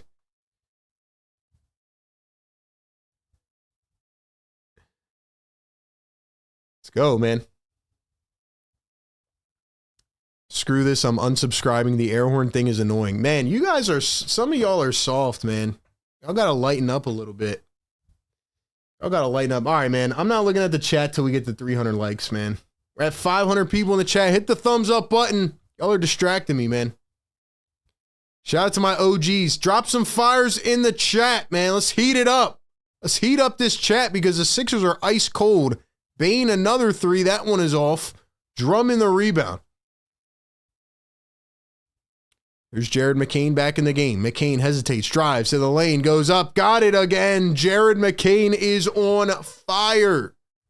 And then Anthony Black on the opposite end with an alley-oop. Holy smokes. This guy Anthony Black is going crazy right now. Grimes threw an oop to Barlow. He overshot him. At the end of the day, man, I know my OGs got me no matter what, so that's all that matters. Anthony Black is up to 20 points in 11 minutes. Are you kidding me? 20 off the bench? Here's another 3. All right, bro. All right. Chalk it up, bro. Chalk it up. Chalk it up.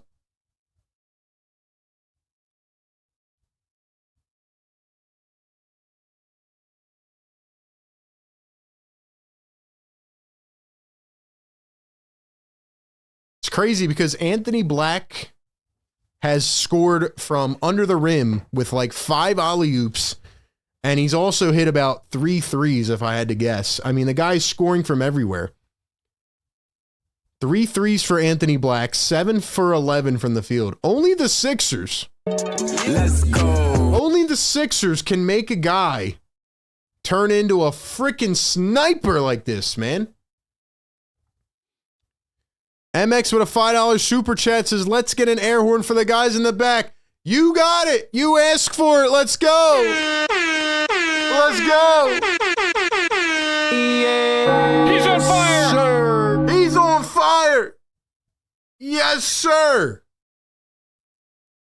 Let's go, man. The Ladybug dipped too. I don't know where he went, man. We're all out of whack. 470 people in the chat. Get us to 300 likes. We're at 230 right now. Let's go.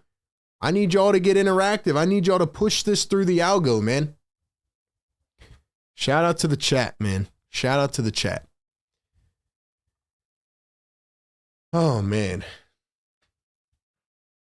Drop some fires in the chat. Shout out to everybody in here, man. Before we get back from this commercial break, got to let you guys know about our great partner over at National University. It's NU.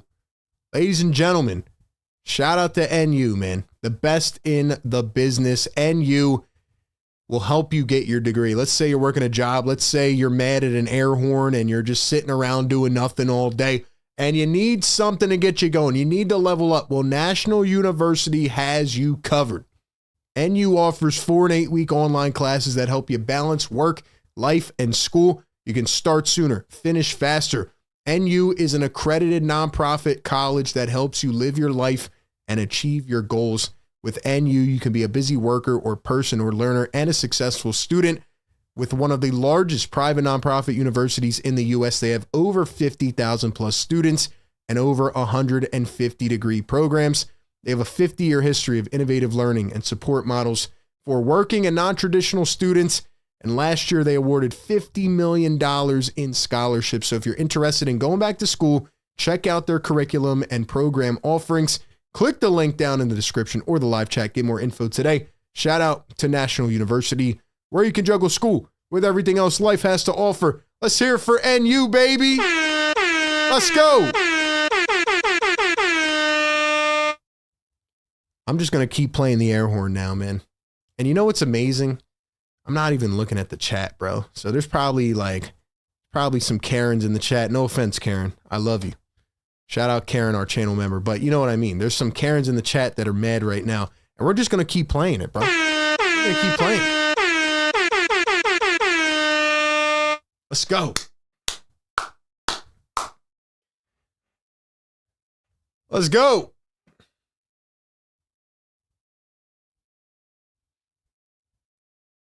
Busy B says, we're getting cooked by a player whose career high is 23. That's wild. Is his career high 23? That is insane. And he's already scored 20. Here's Jared McCain dribbling, pulls up from deep and left it short. Left it short.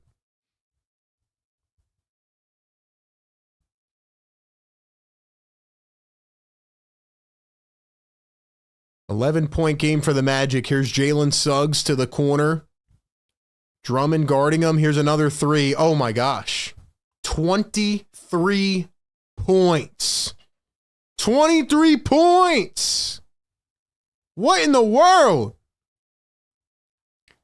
Because now I got to look up this guy's career high to make sure y'all are right. Barlow fouled. He just came down hard on his head. That is not a good sign. That is not good. Come on, man. This is what happens when the Sixers are down 6 players every night.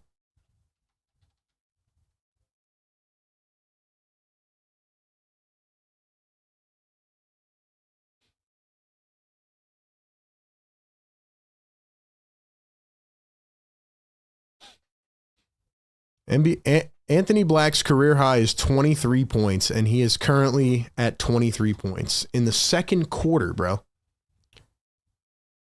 6 overall pick back in 2023 out of Arkansas.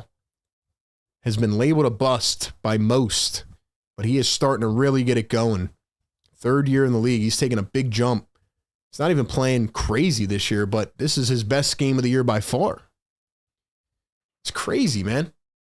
Only the 76ers. Only the 76ers, man.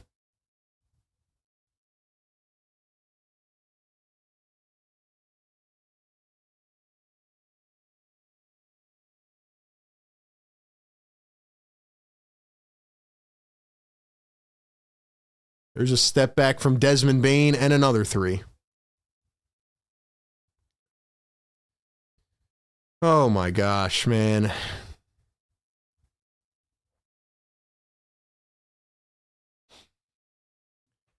Sixers score on the other end. They have given up 60 points already. We're halfway through the second quarter.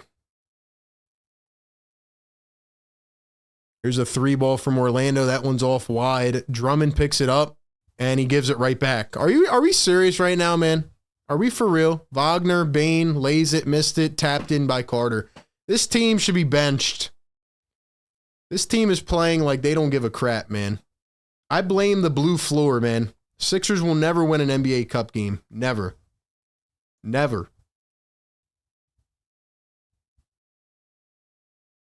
Reball from McCain. It's short again. Another bucket for Desmond Bane.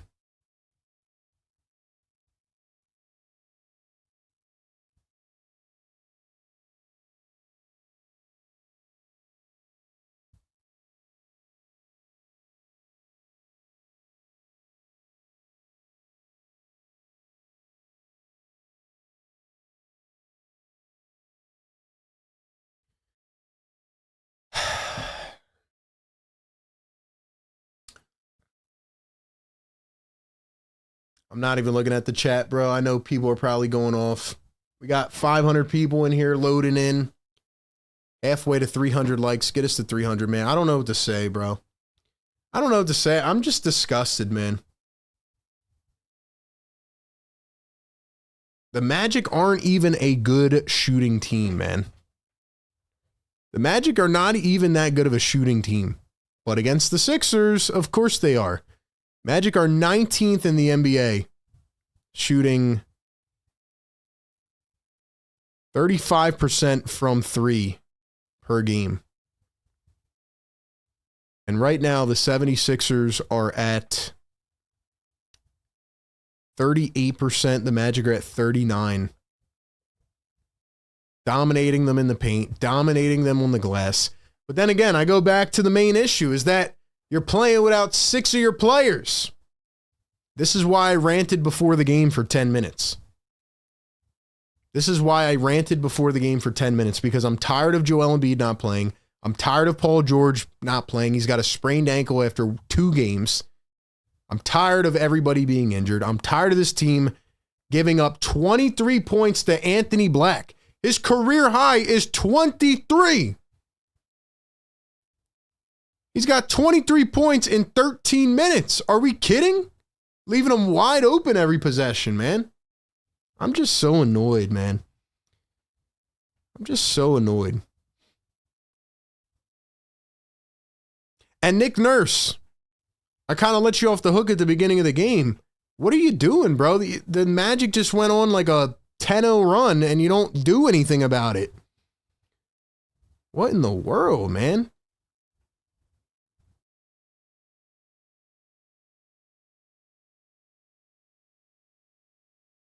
It's ridiculous, bro. We're on a 16-4 run. I mean, come on, bro. 16-4. Get us up to 500 likes, man. Hit the like, hit the subscribe. We do it every game.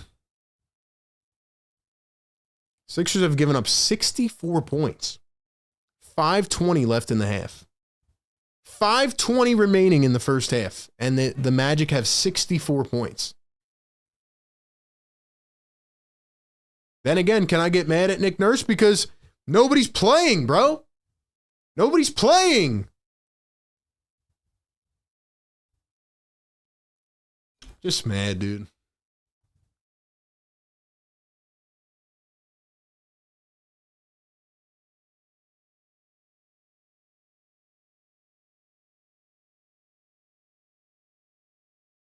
And you know what's crazy too, man, is we haven't even got to the third quarter yet.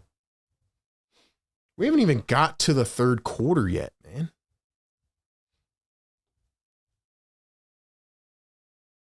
Here we go. 5:10 to play in the second. Maxey threw it. He was fouled. Here's Jabari Walker for the first time. How many points are in this quarter for the Magic? Let's see. They have scored 31-12. Wow. 31-12, man.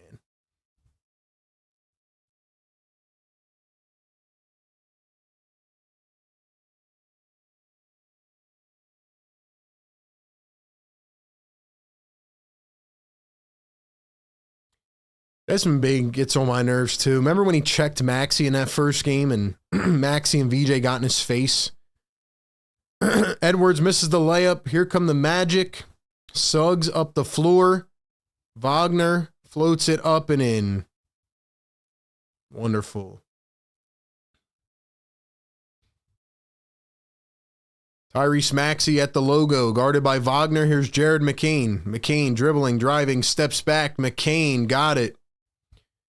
17-point game. 4.5 to play in the first half. Let's see if the Sixers can actually play defense for once. Here's Goga Batadze, guarded by Walker. Here's the dribble, the oop, the miss. Watford has it. Trendon Watford flying up the floor. And he lost it, and he's hurt. I mean, this night just can't get any worse, man. Isn't Barlow out too now? I think Watford is hurt. He's holding his groin. Barlow's hurt. This sucks, man. This team is injury cursed. Watford is going right back to the locker room. He's done. He's limping. Yeah, bro, this team, man. The Sixers have an injury curse.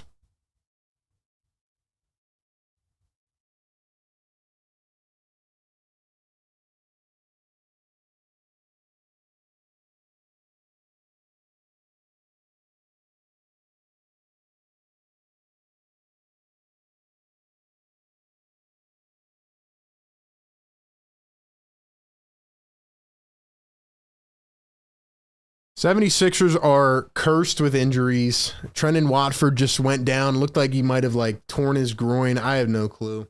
But he went right back to the locker room being helped. Dominic Barlow went down. I think he might have a concussion. So everybody's just injured.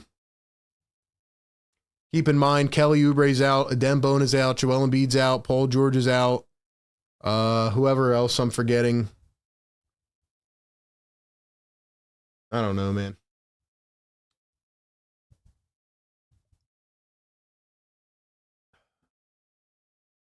$515 people in the live chat. Get us to 300 likes, man. Hit the thumbs up button for my pain. Hit the thumbs up button for my pain right now, because I'm in pain. I'm in pain.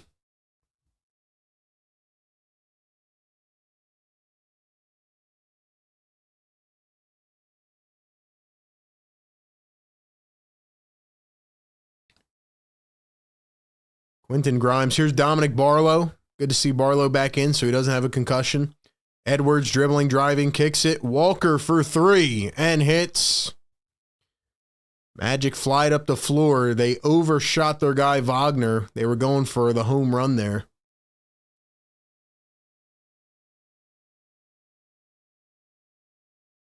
$16-point game. Here's Maxey against Wagner. Maxey going to find Edwards.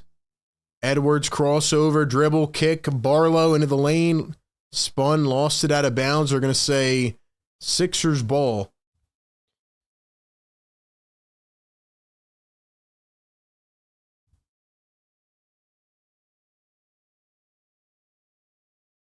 Barlow under the rim, and he stepped out of bounds. Nick Nurse is frustrated, man. Over there cursing on the bench. He's like, bro, what do I do? What do I do? Wagner floats one up and in. The Magic have a 42-point bench performance in the first half, which is an NBA season high for any team. 42 points off the bench in the first half. That's crazy, man. Wagner fouled down the other end, grabbing his leg. Now his toe, trying to get up.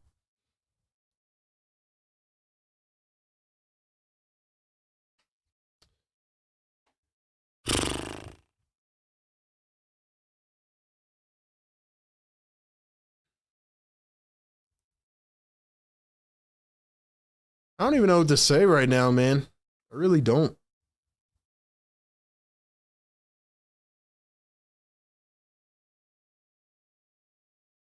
First one good at the line for Franz Wagner, 71.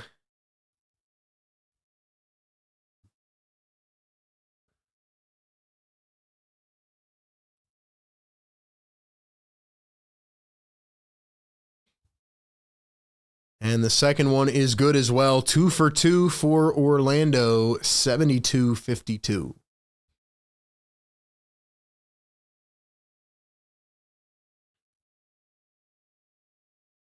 Maxey going to find Grimes. Grimes for 3, and it's in and out. Suggs going to find Batazzi. Batazzi at the top, dumps it off. Here is Anthony Black having a career night already. Wow, what a play. What a play, man. Who was that? It was Jet Howard in for the first time. What a play. Magic steal it away. Sixers get it back. Grimes to the corner. Jabari Walker for 3. It's off the rim.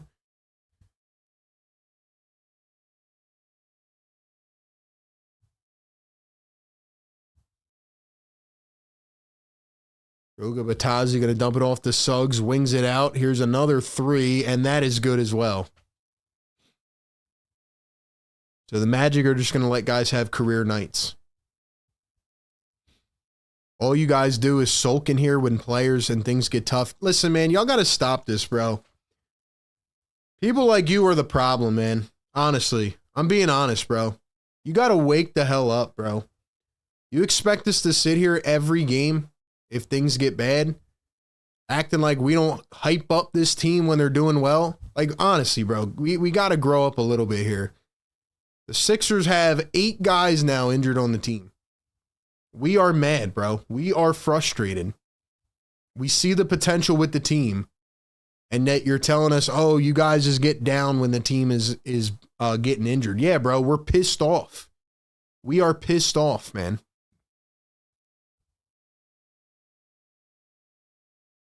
It's like, it's ridiculous, man.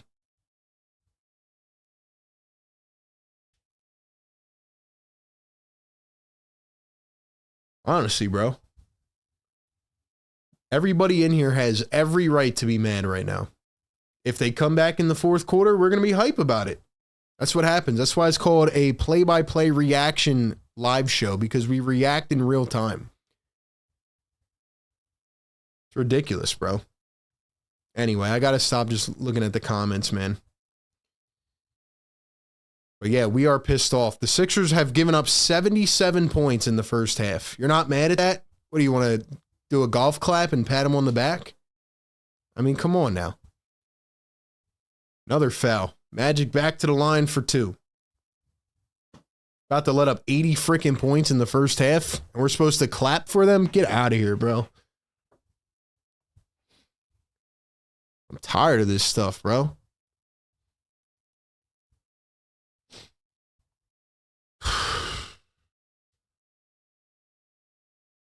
Worst first half of the season, man.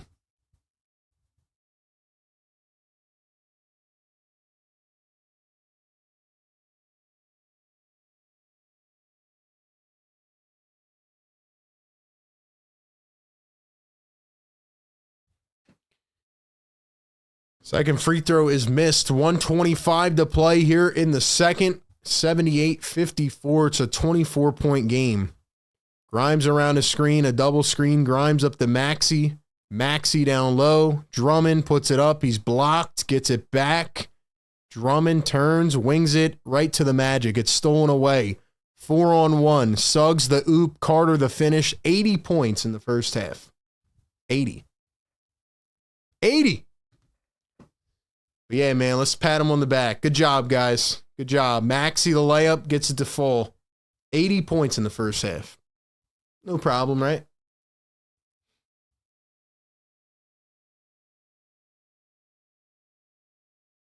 Wagner blocked by Maxey. It's going to be a goaltend. 82 points.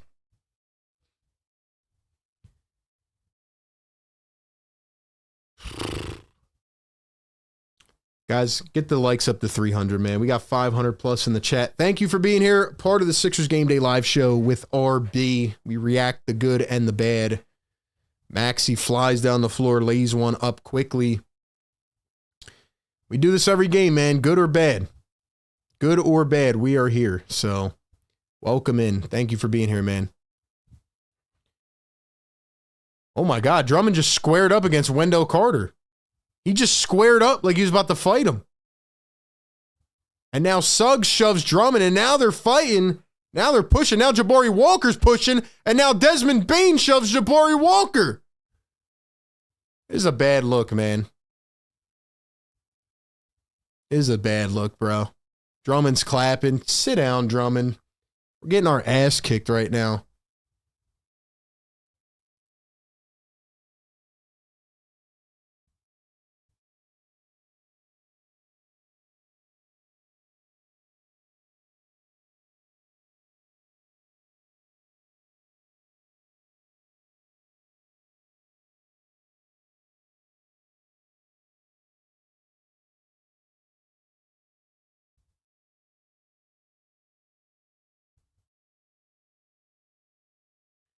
So in case you guys just missed it, Andre Drummond literally squared up against Wendell Carter. Then Jalen Suggs came in and shoved him. Drummond's clapping and laughing. Like, there's no point to be, feeding into this, man. We look like losers right now. Drummond and Carter got into it. Drummond squares up. This guy is living on a different planet, man. Drummond is living on a different planet, man. I'm telling you. This guy is in his own world. Then Jabari Walker gets shoved after he comes into the mix. Drummond was grabbing Carter's jersey. He was just holding him from the back, and then Carter didn't like it, and then Drummond shoved him across the neck. Carter's like, "What do you want to do? You want to fight?" And Drummond squares up. Then Suggs pushes him. The refs are in between. The coaches are in between. Walker shoves Suggs.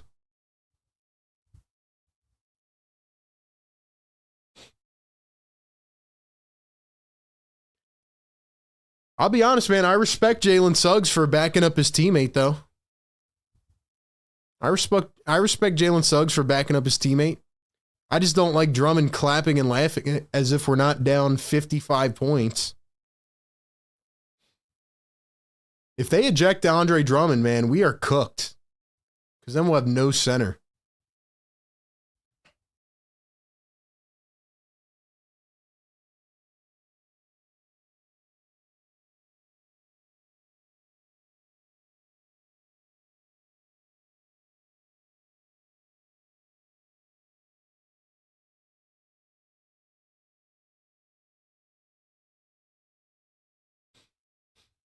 I don't even care, bro. I don't even know what to say, man.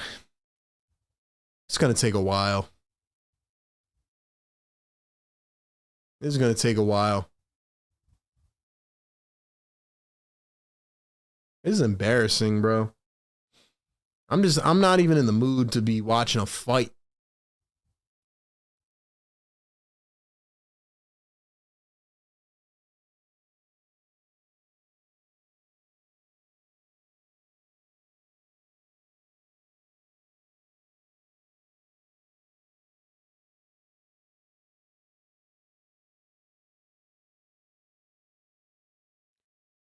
Jalen Suggs just got ejected from the game, and then he gives a fist pump as if he's happy to be ejected. Get out of here, you loser.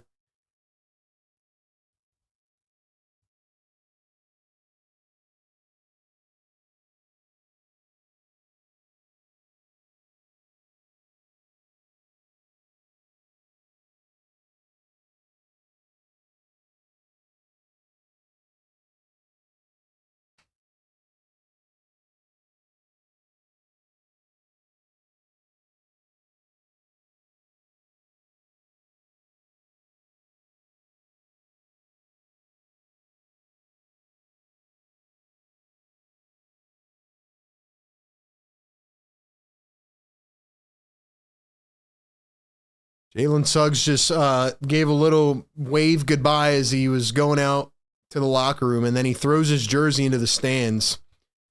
He's like trying to egg on the crowd. Drummond and Carter are going to shoot technical fouls. Drummond's laughing. McCain's like, bro, get the smile off your face. You're getting your ass kicked, man.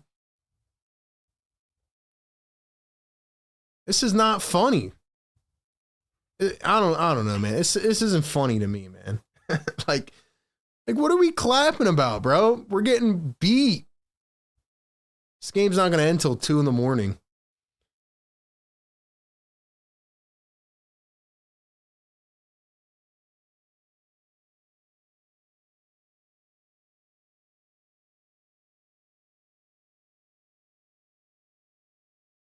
Maxey knocks down the free throw.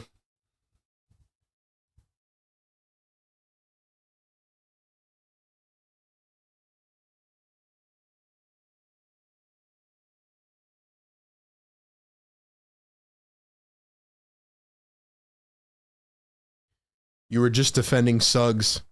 What I said was, I'm not mad at it. I respect him backing up his teammate, but then he started to give off loser energy as he went back to the locker room. And he did a fist pump when they ejected him from the game. So, yeah, I don't know. I mean, it's definitely a huge ejection, but just don't know the point of, like, all this, you know, rah-rah when you're getting smacked around.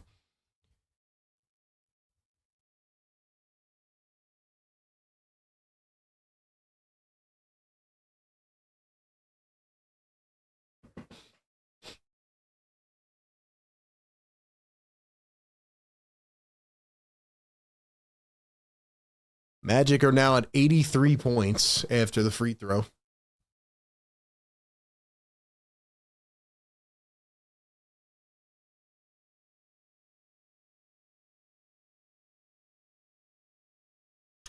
We should be at 300 likes by now, man. Y'all are slacking tonight.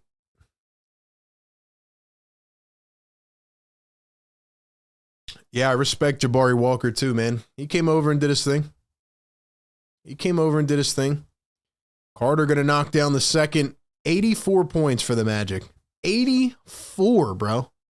Oh my gosh. 84.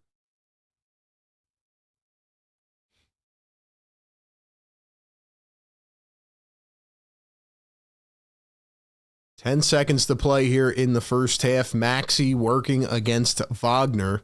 Maxey drives, kicks it, stolen away. Time for one, the alley-oop. Anthony Black. No other than Anthony Black at the end of the quarter.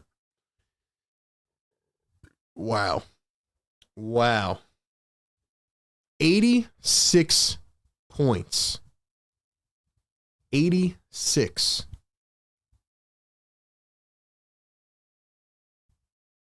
Wow.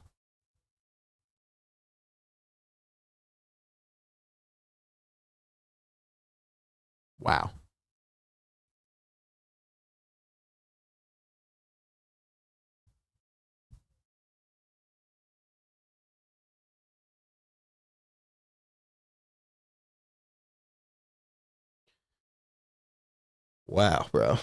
I'm not going to lie to y'all, man. That half took so much energy out of me, bro. From the 15 fouls in the first quarter to Anthony Black dropping 27 points.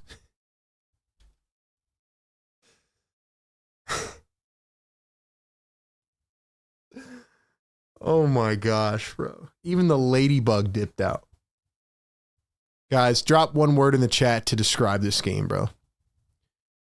One word in the chat to describe this game. Oh my gosh, man.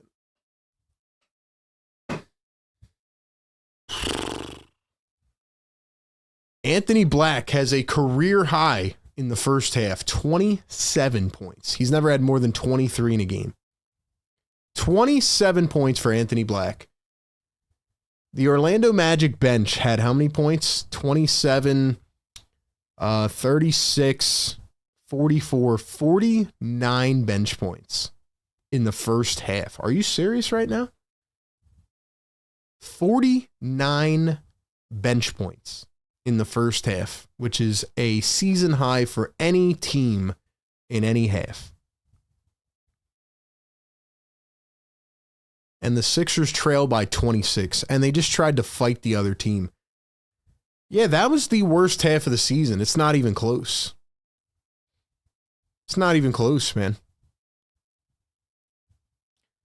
Also, the 76ers are down 6 players. Trendon Watford got hurt. Barlow landed on his head. Unreal, man. One word to describe this game. Drop it in the chat right now. Drop it in the chat right now.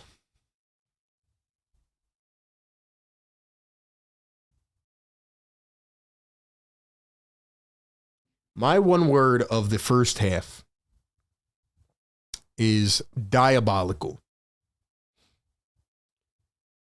My word of the first half is diabolical, man. Like, what in the world was that, bro? Busy Bee says the ladybug needs to be sacrificed. I'll tell you what, if I find that ladybug again, it's over. It's over for the ladybug. I'm sorry. You're right. It might be bad luck, man. You're right. It might be bad luck. That ladybug is getting sacrificed because what in the world? I don't have anything else to say, man. I'm just going to leave my frustrations for the post-game show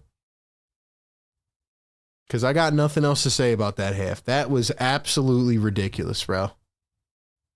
And we had some dude in here 5 minutes ago crying that we're being too hard on the team. I mean, come on, bro. Let's be for real, man. I respect everybody's opinions in here, but come on now. 90, almost 90 at halftime? 48 points in the paint, 49 bench points. Sixers got out-rebounded, out-everythinged. Magic shooting 42% from three. Yeah, my word of the half is diabolical. Unbelievable, man. The Orlando Magic are averaging 118 points per game. Right now, they are on pace for 152. I mean, let's be for real, man.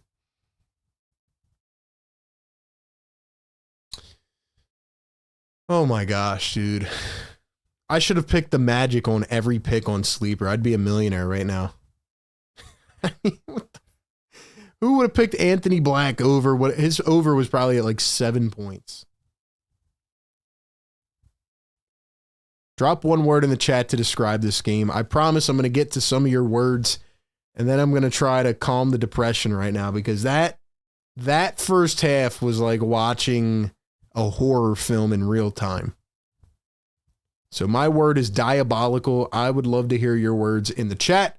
Before I read out a couple of the best ones, let's give a huge shout out to our partner of the show, that is Sleeper. Tell you what, man, I almost want to go to sleep after watching that. But right now in Sleeper, hopefully you went to Sleeper and you picked everything Orlando because you'd be a winner right now. Check out Sleeper's picks. You pick anywhere from 2 to 8 of your favorite players across sports, across games, or even the same game. Before the game, live during the game, as you watch, it's like watching a game within a game. And right now, I think you have to do that to save your sanity. But on Sleeper right now, we picked Desmond Bane over 2.5 threes. He's at 1. We picked Drummond over 13.5 boards. He's at 10. And we picked Maxey over 32.5. He is at 15. So we're about midway on every pick. But if you think you can outpick me, go and check out Sleeper. Pick everything Orlando, and you'll probably win your Sleeper's pick. So go check them out. Use the code PhillyTake. Get a 100% deposit match bonus on your first deposit up to $100. Shout out to Big Sleeper for partnering with the show. We will check back on our picks at the end of the game during the post-game show. All right, man. I'm going to read a couple of the best words that I can find in the chat. I know you guys are going off. Let's see. Stupidity, discombobulated, abysmal, train wreck, invalid. What else? Cooked, comeback, choked, inexcusable, diabolical, comeback, cataclysm, unravel. No word, just a boxing bell, incapacitated.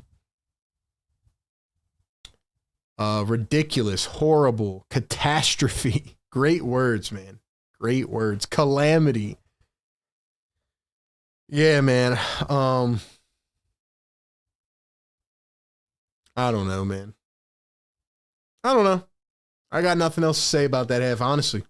I'm stunned. I'm stunned. I have no words. No words. I'm going to save my rants for the post game. Hopefully the Sixers can make a comeback. What do you guys think? Do the Sixers have any chance of making a comeback tonight? Yes or no? Last thing I'll say is I'm just so frustrated with the way that second quarter went. 76ers got outscored by how many points in the second? Let's see. They got outscored 51-25. They gave up 51 points in the second quarter. I mean, it's almost impossible. Let's go. 51 points in the second quarter. Anyway, man, I know a lot of you are jumping in here. You heard about the fight going on and Andre Drummond squaring up. I'm going to be honest with you, man. I don't like that. I don't like it. I don't like it because you're down by 30 and you're squaring up and you're giving juice to the opponent. And then Jalen Suggs is fired up and he's throwing his jersey into the crowd and, you know, you're getting embarrassed and you're out here clapping in their face. Like, it just, honestly, it's just loser energy, man. I'm sorry. I'm just being honest. Anyway, and we still haven't even hit the third quarter yet. Anyway, $2 super chat. Bernard McCoy says Nurse's zone allowed them to get a flow. Horrible.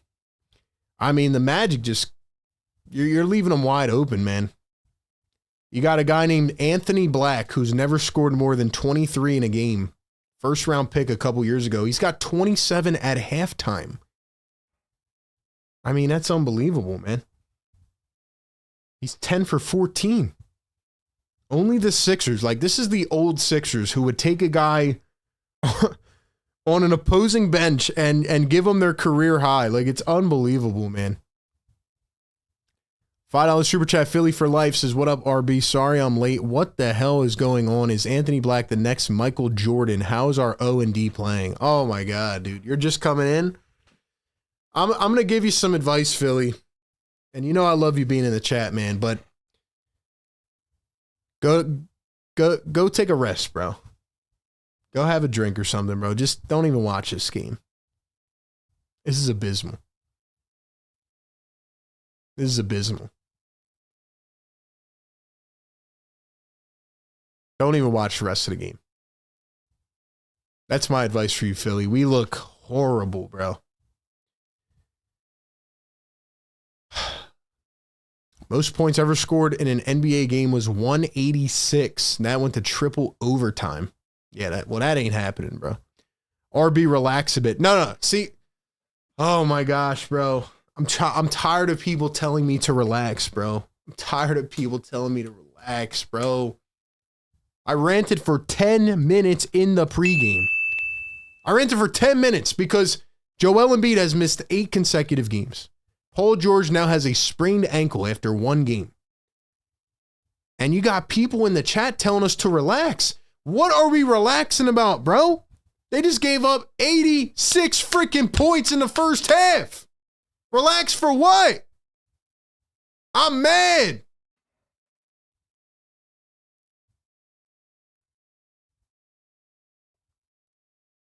There's no point, bro. There's no point. I'm not relaxing, bro. I am pissed off. And I am mad about them fighting while they're down 30 points, bro. I am mad with them being down 30 points and Drummond squares up at the top of the arc, bro. We are sinking down to levels, bro.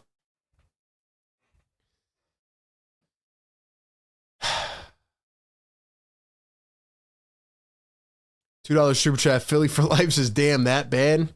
Man, you don't even want to know. You don't even want to know. You don't even want to know. It's that bad, bro. It's that bad. Drummond 0 points in the first half, 10 rebounds.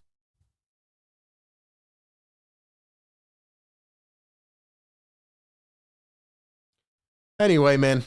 Hit the like button. I'm tired of telling you guys to hit the like button. We got over 500 people in here. Get it to 500 likes. And, yeah. Yeah, I don't know, man. The other rant will come in the post-game show. But the Sixers are getting absolutely embarrassed. And that's how I feel. All right, man. We'll be back in a few moments. Don't go anywhere.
All right, man. We are back here in the second half.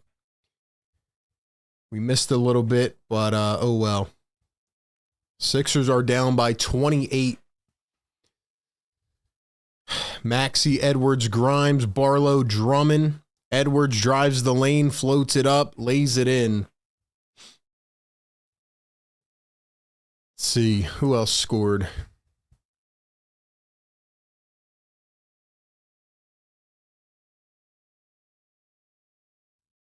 That was the Sixers' first bucket. The Magic only scored one bucket anyway, so we didn't miss anything. All right, man. Maxey puts up a three. That one is short.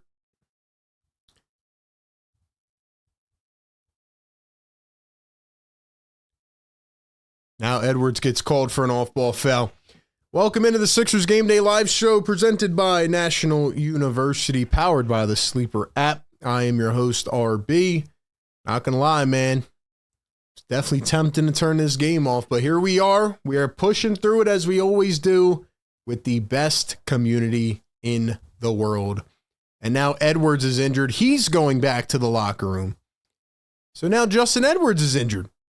And Franz Wagner is fouled by Andre Drummond. So, Sixers face another injury. Bro, the injury curse is unreal on this team. It is absolutely unreal. It is absolutely unreal.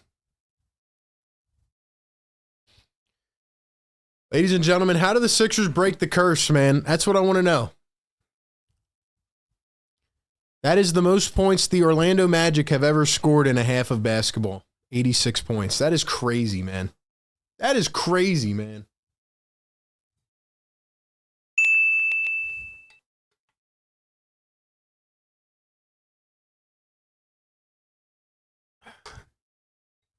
Free throw good for Orlando. So Watford got hurt earlier in the game. Now Edwards is hurt. Sixers are down to pretty much nobody. McCain to Drummond. Drummond from the corner and hits the three. Well, at least Drummond can still make threes, man. 89-65. Magic lead it by 24. Here's Wendell Carter. Desmond Bane coming around the screen. Drives, floats it up, and in. Maxey doesn't even look healthy right now, man. He's just like jogging around.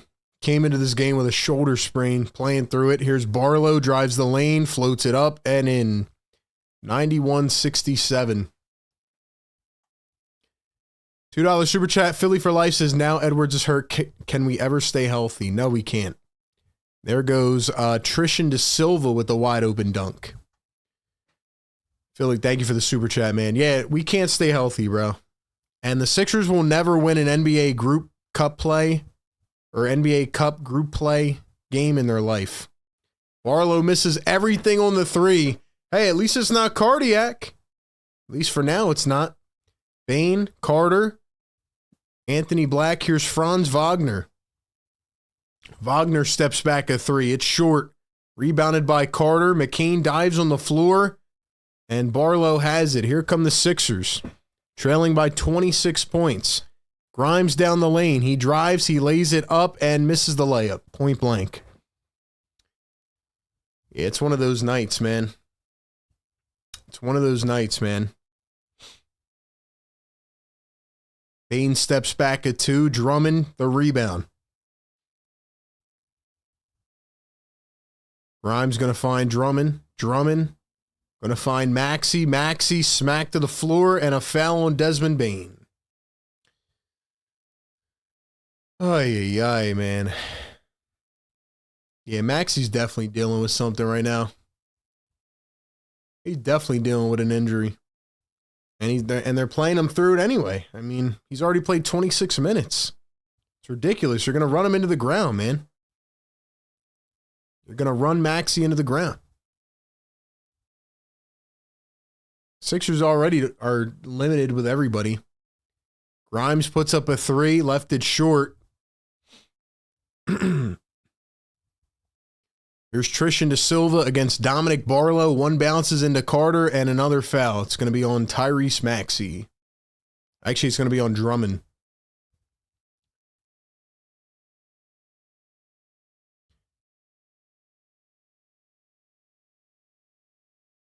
Anybody talking about Tyrese Maxey in this game is just ridiculous, man. I'm not even going to entertain it tonight, bro. Nothing to talk about. Bain finds Wagner. Wagner drives, floats it up and in. 95-67.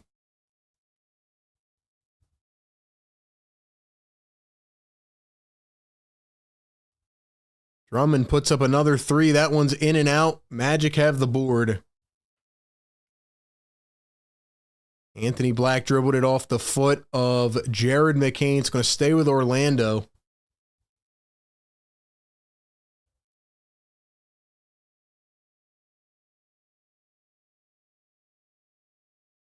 And we have another foul in the Sixers. Well, at least we can show some love to the chat, man. I know it's been a really rough night, and people have probably already tapped out. But for the people that are still here, let's see who's up in the chat, man. Let's give a shout out to some of our MVPs. Drop as many comments in the chat as you can. We'll shout you out. Let's see who's still rocking with us through the tough times, man. This is where we're really about to find out who the OGs are, man.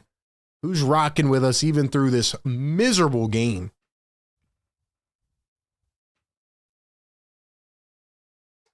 Anthony Black fouled and won. And one, bro. Another foul on Drummond and one. Anthony Black going for 30. Going for 30.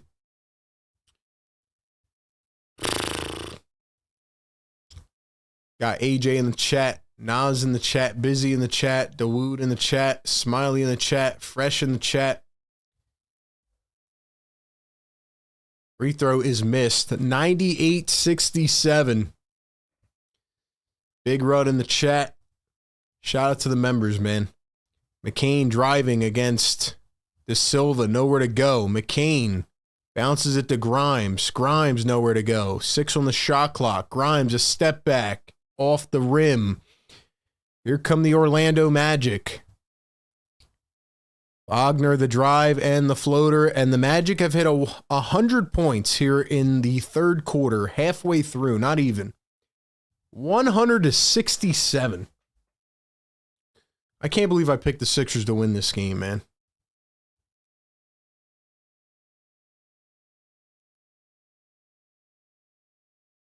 I cannot believe I picked the Sixers to win this game. Who else is up in here, man? Don Boyle in the chat. Shout out to my guy, man. Shout out Karen. Shout out Daniel.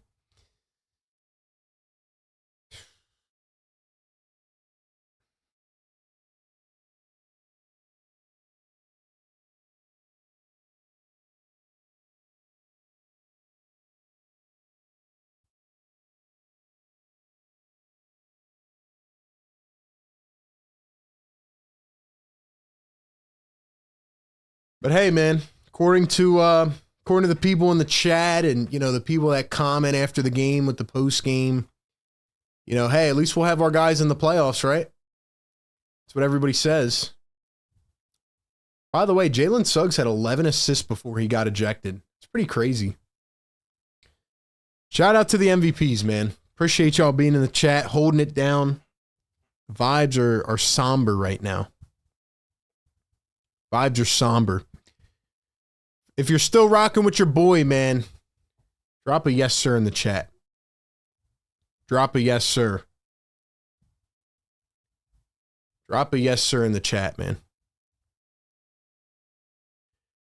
Guys, before we get back into this, one more quick shout out to our great partners over at National University. Man, if you want to go out, I mean, you could be grinding out some schoolwork right now, not watching this game. Shout out to National University, man, offering 4 and 8 week online fast courses that help you balance work, life, and school. They help you start sooner, finish faster.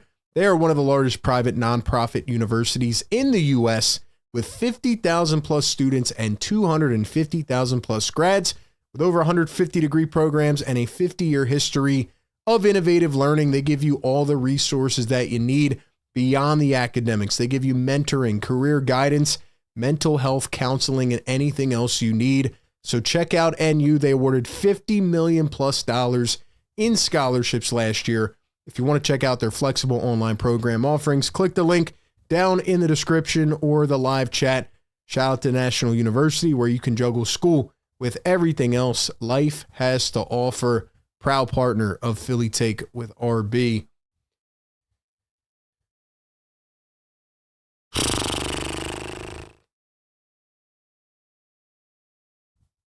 What else do we say, man? What else do we do about this game, bro? What else do we say about this game, man? This is an absolute beatdown. It hasn't happened a lot. Hasn't happened a lot this year, but tonight is an absolute beatdown. But hey, at least we're going to have our guys in the playoffs, right? At least we're going to have our 2 guys in the playoffs. That's what everybody tells me. These games don't matter, right? As long as we have our guys in the playoffs.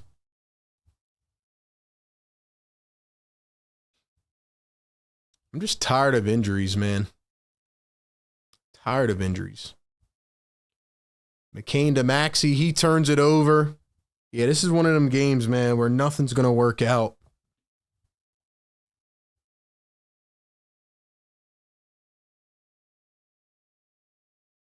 $49 bench points at halftime for the Magic. 3-ball De Silva, and that goes as well. Holy smokes.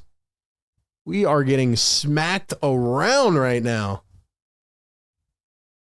Oh my gosh, it is a 36-point game. McCain for 3. That's no good.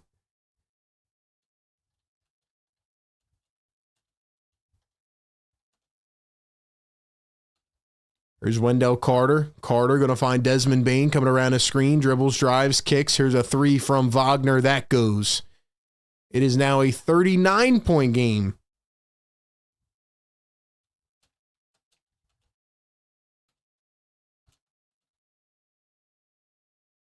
There's Andre Drummond, the dribble drive. Kicks it out to McCain. 9 on the shot clock. McCain trying to get busy. Steps back, puts up mid-range. No good. Magic have it again.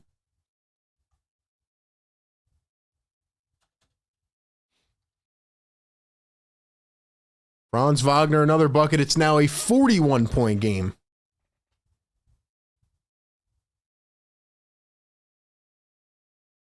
$41-point lead. Drop the 41s in the chat.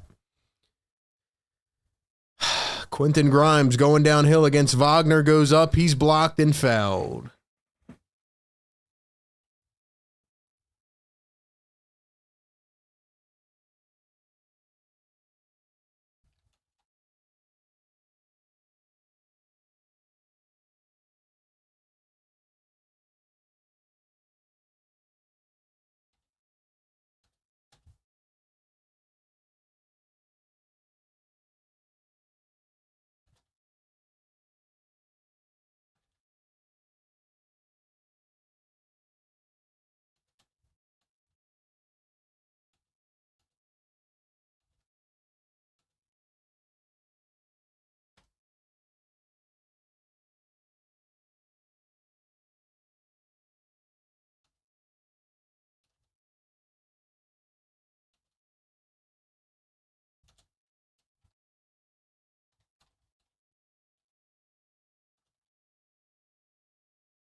Another 3-ball goes for the Magic. I'm sorry, y'all. I was trying to write down some notes so I don't forget things in the postgame that I want to talk about.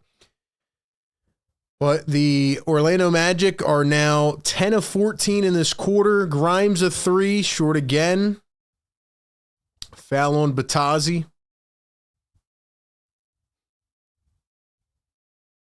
It is a 42-point lead for the Orlando Magic.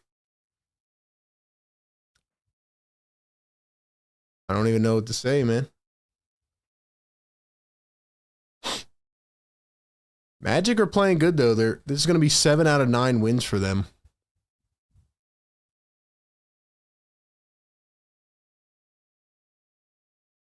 Here's Tyrese Maxey coming around a screen. Maxey against Batazzi. I don't know why Maxey's even in. Maxey a 3. That's short. I mean, get this guy off the floor, man. You know he needs a rest.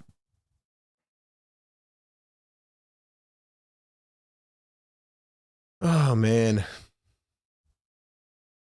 Shout out to the chat, man. I appreciate y'all hanging in here with me. 450 people in the chat. Hit the like button if you are in pain like I am. Here's Anthony Black, who has a career high. Janai Broom is in for the first time. Eric Gordon is back in. Maxey drives, lays it up and in. So it is now a 40-point game. These games do happen sometimes in an NBA season, but man, is this disappointing.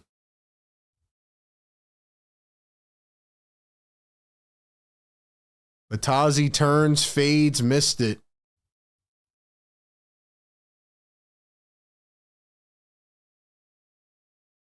Here's a 3-ball from Eric Gordon, and that's cash money.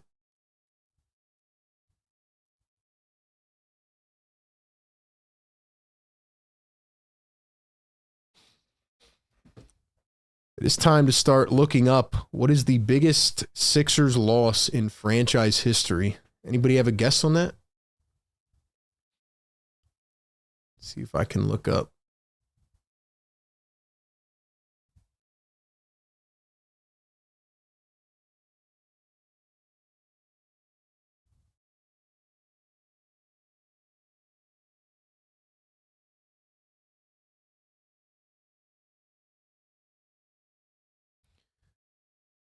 Let's see if I can look up.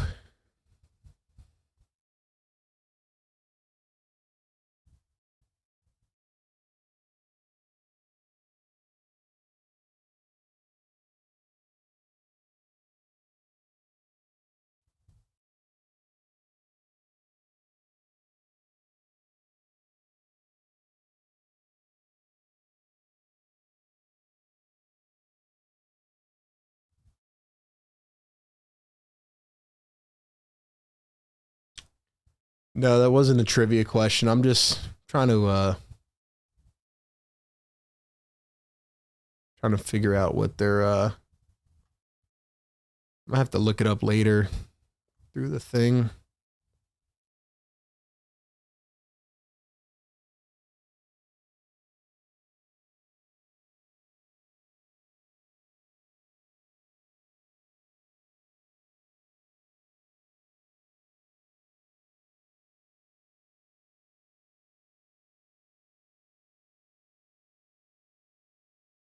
My bad, y'all. I'm trying to look up the biggest loss in Sixer history.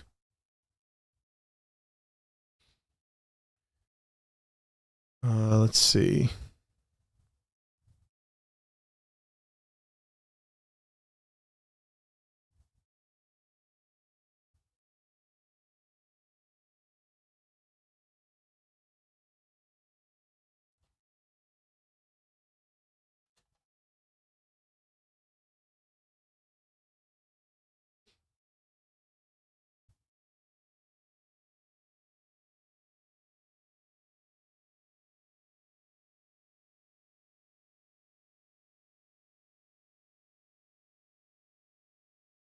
Trying to look it up through my thing, but it's not giving me the right answer. Let's see.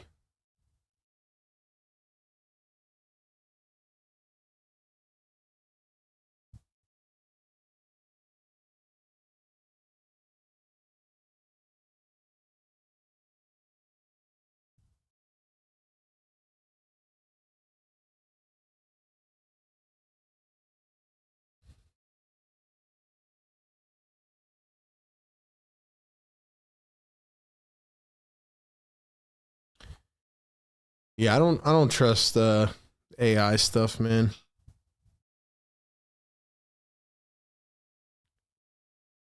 I think it was 56, but I'm not sure. I'm sure someone will probably tweet it out. I think it was 56 was the biggest loss, but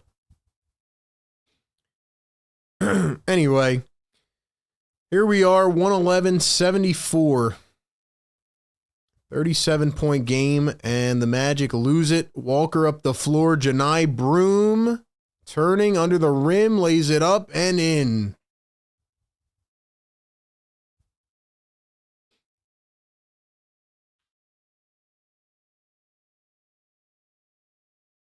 Here's Anthony Black against Janai Broom. Dribbles, finds Batazi, goes up and lays it in.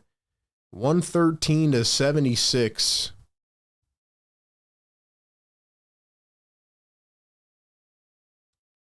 I don't know why Tyrese Maxey's still in this game. By the way, Justin Edwards is back. Justin Edwards is back. Here's Janai Broom. Oh, little turn, little drive, kick. Walker, Maxey a three. It's money.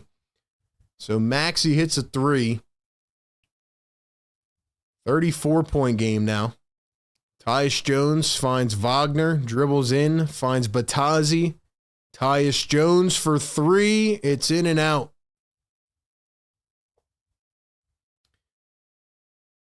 Could you imagine if the Sixers came back in this game?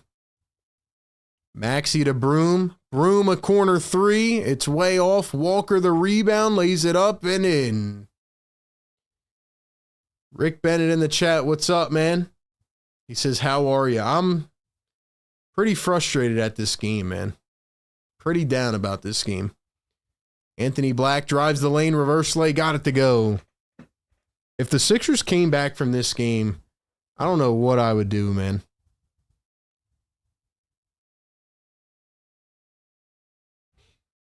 Magic stealed away again. Anthony Black with 31 points, his previous career high 23, and a foul. I don't think the Sixers are ever going to win an NBA Cup game. Ever. Ever. 360 likes, get us to 400 so we can wake up the neighbors. Honestly, I don't even know if I have any energy left after that, man.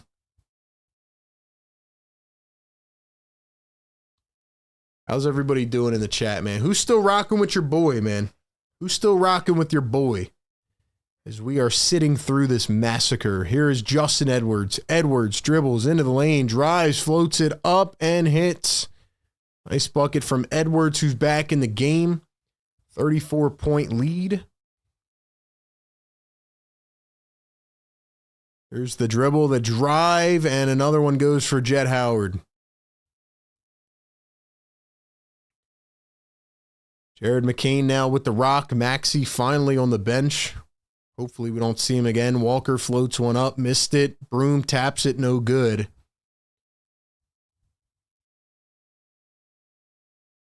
I do like seeing Broom in the game, though.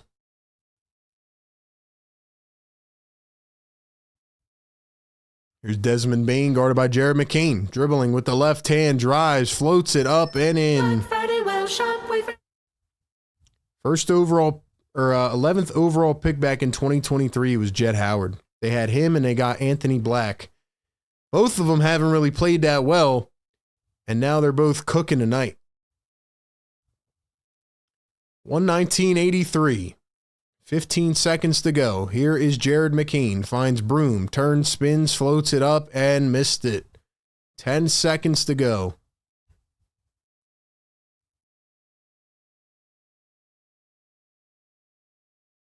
Tyus Jones at the buzzer. Got it to end the third. Tyus Jones with an easy bucket at the end of the third. By the way, Jet Howard, his father is Juwan Howard, if you didn't know that.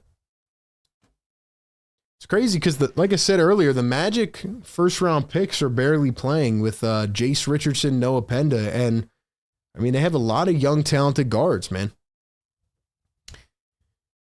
But anyway, we're at the end of the third quarter. It is a 38-point game. Let me hear you, chat. Let me hear you.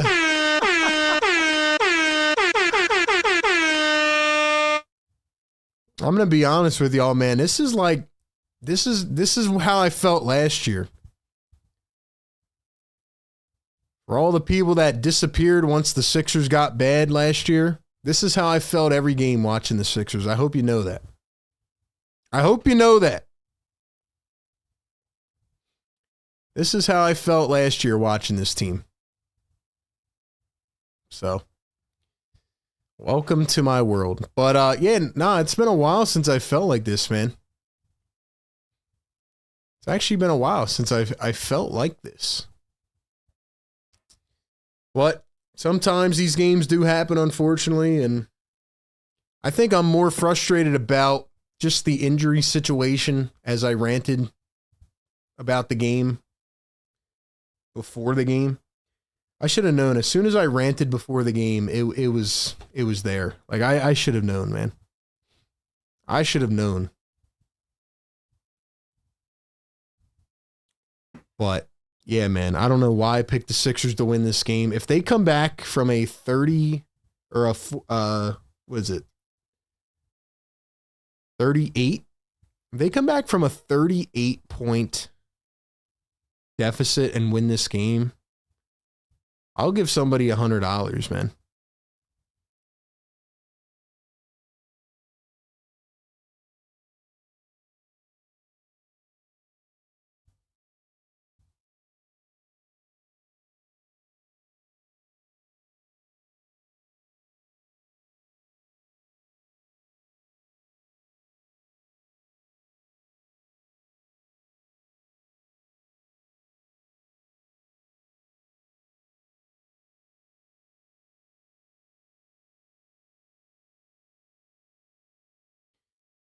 Ladies and gentlemen, make sure you follow us on all platforms, man.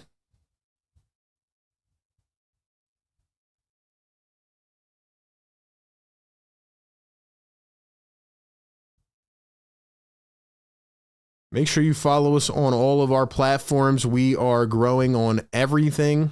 TikTok, Instagram, Facebook, Twitter. Believe it or not, we talk about this team every single day, man. We grind it out. I know this game is frustrating tonight, but we've still had a great live chat tonight, so I appreciate y'all, man. And we are going to be live for the post game. We are going to be live for the post game. It'll probably just be me ranting, and hopefully a couple people call in and give their rants, because I know you guys got to get your anger off tonight. But yeah, man. Let's go, chat.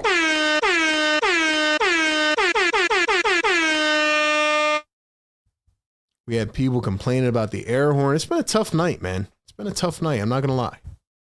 It's been a rough night for us, man. All right, man. Let's win this game. Here's the inbound to Broom. He is fouled by Goga Batazi. It's Jabari Walker, Janai Broom, Justin Edwards, Eric Gordon, and Jared McCain.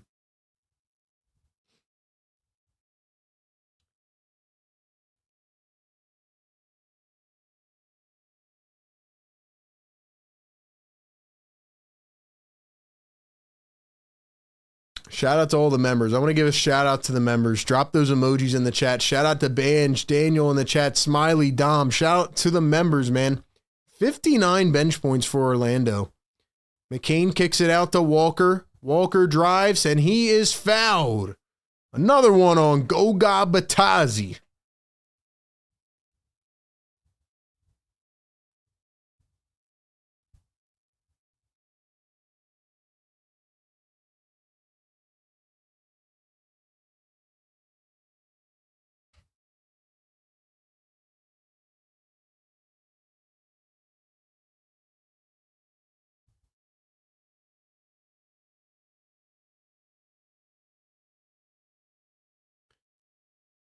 Jabari Walker lost it. The Magic dove on it, but it's out of bounds.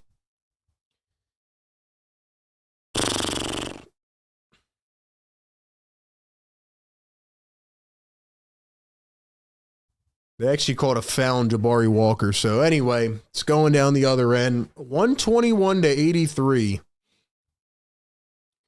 Bane finds Batazi, drives, kicks, and he walked. Another turnover back to the 76ers.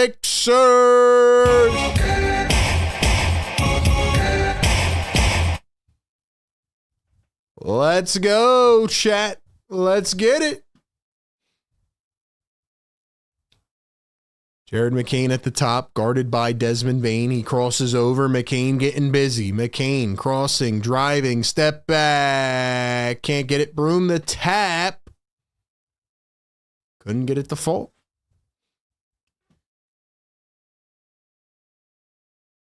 Here's Noah Penda off the dribble, finds Jones. Now Batazzi swings it up to Penda. Looks off his man, drives against Barlow, lost it. It's out of bounds. Go the other way! Let's go. Not even mad at this point, just disappointed. I hear you, man. That's how I feel, man. McCain going to find Broom, back to McCain. McCain dribbling inside, finds Janai Broom. Janai against two, missed everything. Magic have it. Here they come. Magic and the Sixers have been two of the best teams in the fourth quarter scoring-wise. Magic already have 121 points. Here's a three ball. They missed it. Batazzi, the rebound, he falls on the ground, and the Sixers get it back. Here they come. Walker, Barlow, crossover, drive, Barlow, lost it. Broom lost it. It's out of bounds again. It's out of bounds again. Nurse looks frustrated, and I don't know, man. I forgot Paolo Banchero wasn't even playing this game. That's even crazier. It's even crazier, man. All right, let's have some fun in the chat. I got a real question for y'all, since I'm not going to see y'all again till Thanksgiving, like after Thanksgiving. I mean, actually, you know what? I lied. We're going to drop a video tomorrow. Guys, make sure your notifications are on. Do you know how to turn noties on? Make sure you watch tomorrow's video, because I need to get some things off my chest as the Magic hit another three. Is that Jace Richardson? It is. The son of Jason Richardson in for the first time, and he cashes in a three ball. End of the first round pick for Orlando. Jabari Walker drives and slams it with the two hands. Yeah, so I'm going to drop a video tomorrow. But anyway, my question to you all, for those who celebrate Thanksgiving, is what is the best food on Thanksgiving? What is the best food or the best side on Thanksgiving? Because I was having a debate about this yesterday, but see what you guys say, man. And now I'm hungry because this game's been going on for like 6 hours.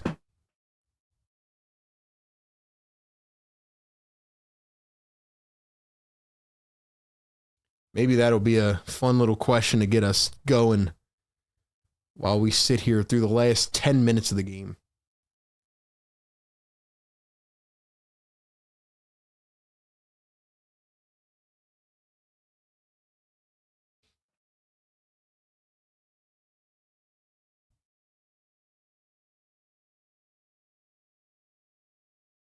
I'm gonna be honest with y'all, I'm not even like really analyzing the game right now, because there's not much to talk about, man. Not really much to say. We'll talk about it on the post game, because there's nothing for me to say right now, man.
All right, man.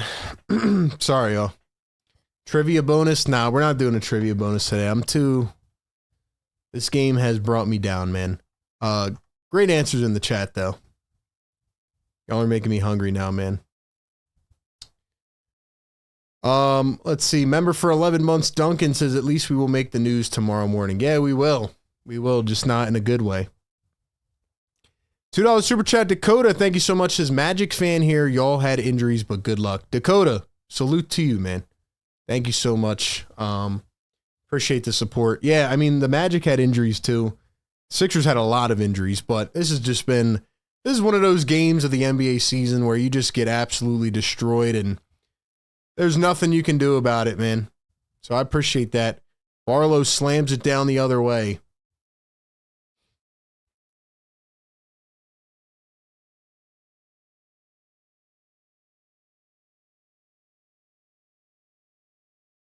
Here's Goga Batazzi going to hand it off. Now back to Penda. Penda drives the lane, floats it up. Left it short. Oh, by the way, man, on Friday, it'll be another situation like this past Sunday because the Eagles and the Sixers play back-to-back on Friday. So I don't know if y'all are going to be here. You might be Black Friday shopping, but maybe you can do your shopping while you're on the stream. I don't know. But, yeah, man, we are going to be here right after the Eagles game. I don't know why the Eagles play at 3 o'clock in the afternoon on Black Friday, but they do. So I'm going to be doing that, and then I will hop on the stream after. If you guys have not subscribed to the Eagles channel yet, go check it out if you like football or the Eagles or me. So, ladies and gentlemen, check out A to Z Philly. Hunter Salas is officially in for the first time as the Sixers are down by 40. Jared McCain drives, lays it up with the left, and got it with the finger roll. I do not stream the Eagles games live, but I do post-game videos, and we do a bunch of other content, so definitely check it out. Batazzi slams it on the other end. This game's like a game at the freaking YMCA right now. Broom lost it. I don't know what Janai Broom is doing, but he looks bad right now. Oh, man. What's your Eagles channel? Mods, if y'all could drop it in the chat, man, that'd be huge.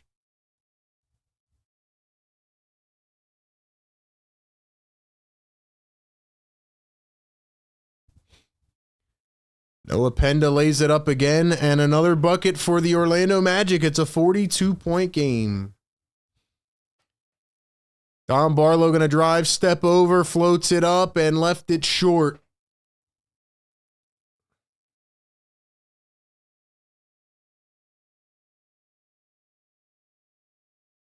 Here's the drive and the kick. The three ball from Batazzi. It's off the mark. 7:18 to play. Jared McCain going to drive, lays it up, and smacks it away. Here come the Magic. Richardson, an easy dunk on the other end. The Sixers are getting obliterated, man. Obliterated.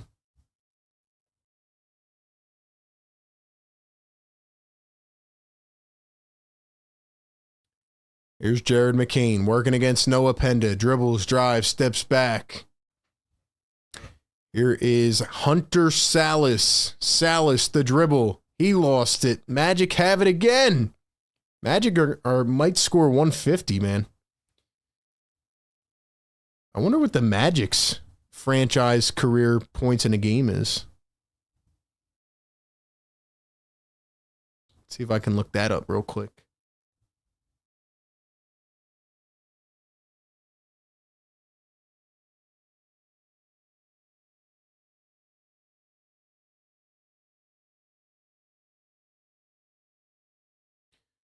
Walker to Barlow, Barlow to Gordon. And we have a foul. The Orlando Magic's career high points in a game is 155 points. They are currently at 133.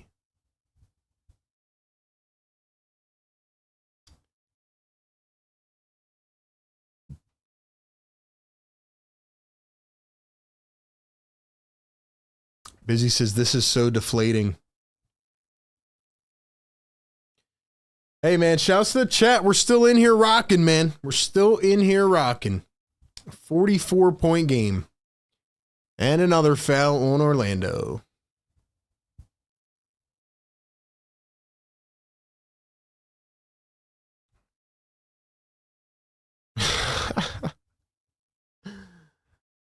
See what's going on around the NBA. The Wizards won. Hey, the Wizards won. They're now 2-15. They snapped a 14-game losing streak as the Sixers turn it over again. Clippers and the Lakers coming on at 11 o'clock Eastern tonight. Wow. 11 o'clock Eastern.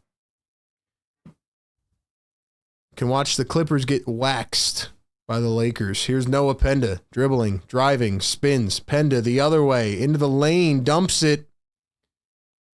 Penda going to turn back to Richardson. Here's Richardson, nowhere to go. Penda the drive, lays it, missed it. Sixers have it.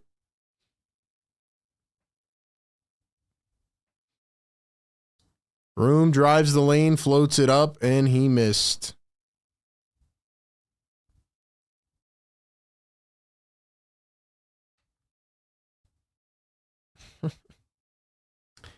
And another bucket for the Orlando Magic. 46 points, man.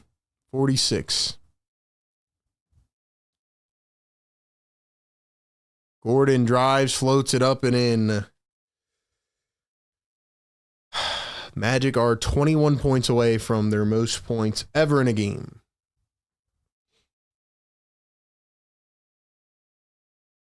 Richardson steps back, puts it up, left it short. Sixers have it. Here comes Jabari Walker, Salas, Barlow in the corner. I don't know why Barlow's even in this game still, unless we have nobody else. That's crazy how Kyle Lowry still couldn't get in the game, man. 3-ball from Barlow is good. He still couldn't get Lowry in the game, man. That's crazy. 4:35 to go. 41-point game. Magic have it. I don't even know who's in right now for Orlando. Let me check.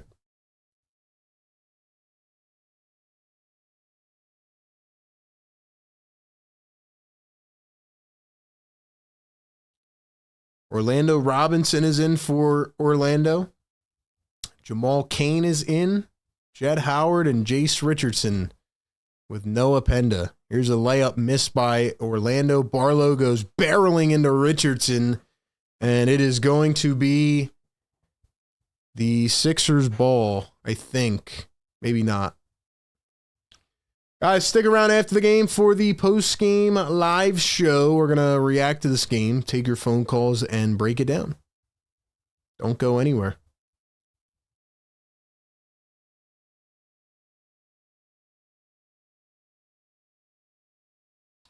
How's everybody feeling in the live chat, man? How are we feeling? How are we doing? Are we making it through? We'll be okay. We'll be all right, man.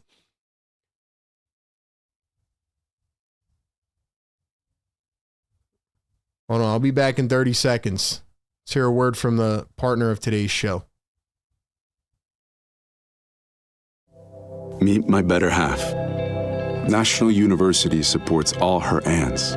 With personalized attention, she can be a student and a family ringleader and a role model Where and when. and an aspiring principal and a force of nature.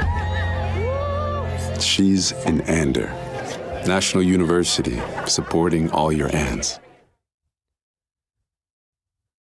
All right, chat. We got 4 minutes to go. Get us to 400 likes, man. We're almost there. We're almost there. Hit the thumbs up button, man. Subscribe to the channel. Welcome on in to the Game Day Live show. We do this every single game, pregame, live game, and postgame. We break it down in real time. We read out your comments. We take your phone calls. Shout out to the chat, man.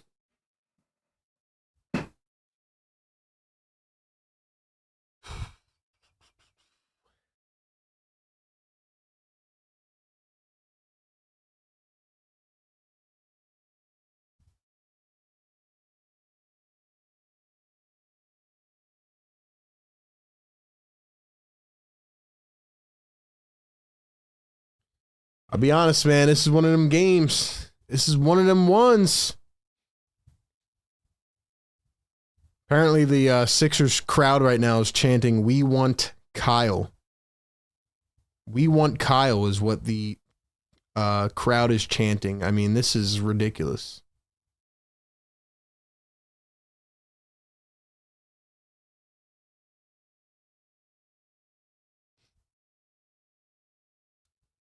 Chad, here's what I want to know from you guys, man. Does this loss make you feel any different than you did today or yesterday about the Sixers? Like, where are you at with the 76ers? Where are you at? Because to be quite honest with you, man, I'm not even that mad at this game. I'm just mad at the injuries, man. I'm mad at the injury situation. It feels like last year.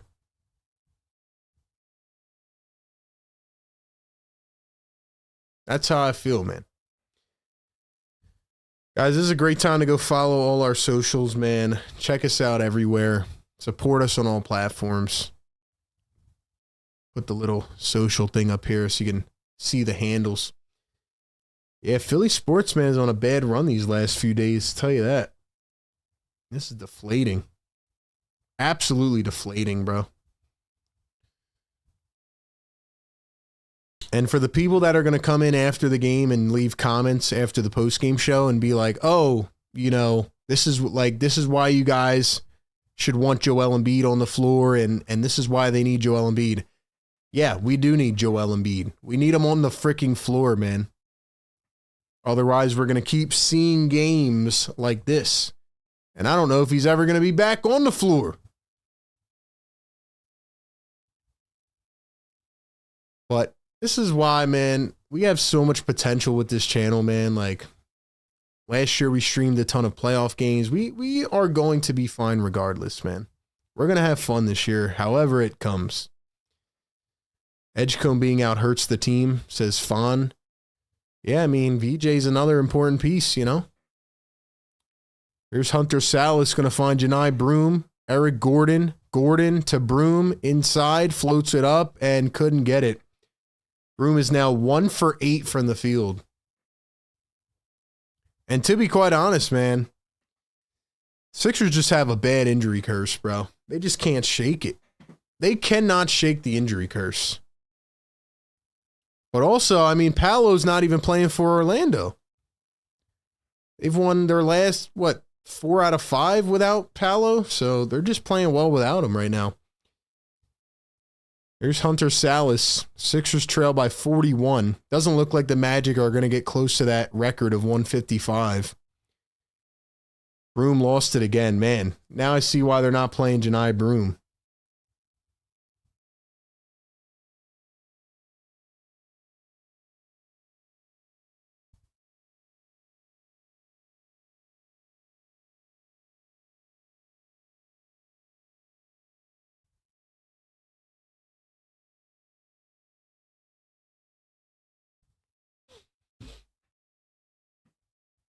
Here's the dribble, the drive. Oh my gosh. The Magic just shot a shot.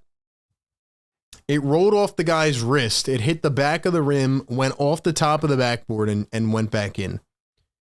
So honestly, man, that just shows you what kind of night it is as Eric Gordon hits a 3.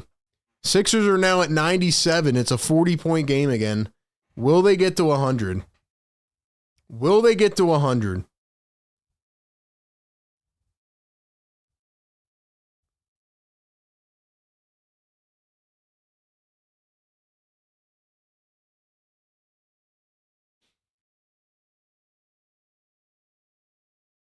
Step back 2 and another foul on the Sixers.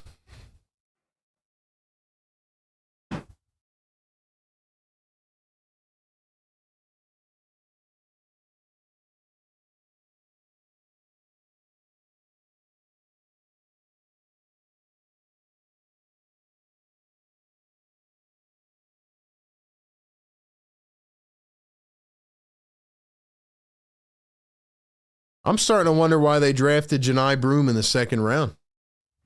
I like Janai Broom at Auburn, but we talked about him before the draft. He had some very clear concerns, especially on the athleticism side.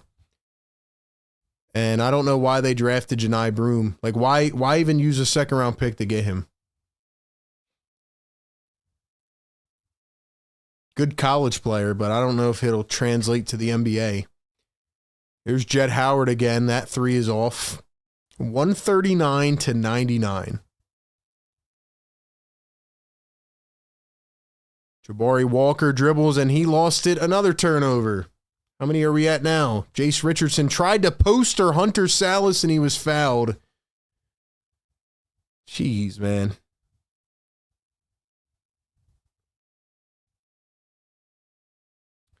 Sixers are at 21 turnovers now in this game.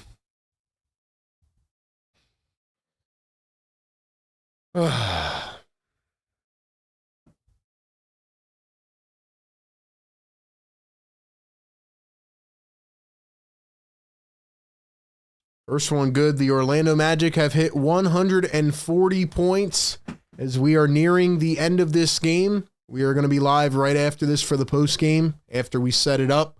So you don't have to leave the stream. You don't have to go anywhere.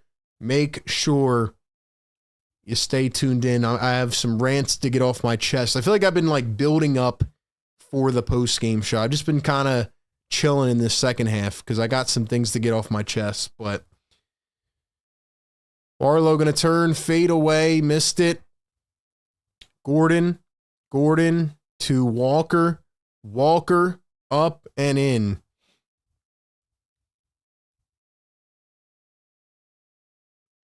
$50 seconds to play. And another foul. Drop a like on the show!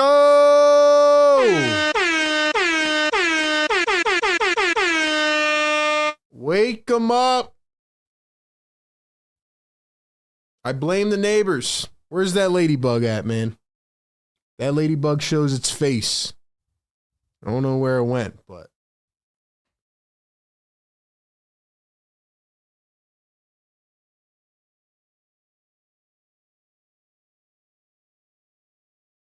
Free throw missed. 142 to 101.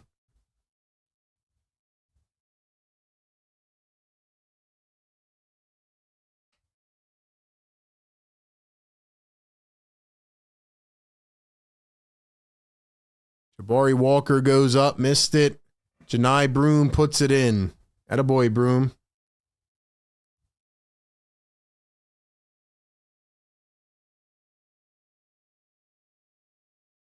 Another miss by Orlando. And it's out of bounds.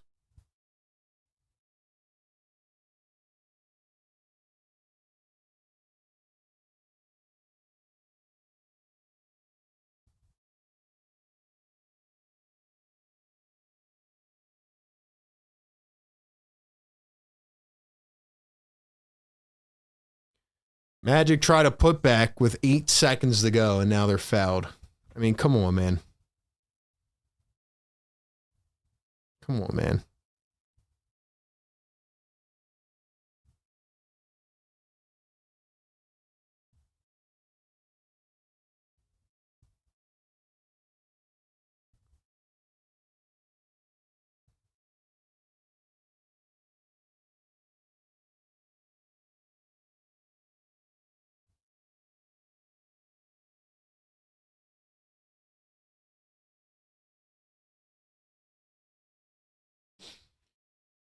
All right, man. This game is finally going to end. $5 super chat. Hayden Azanara. What's up, my guy? Hayden, what's up, brother?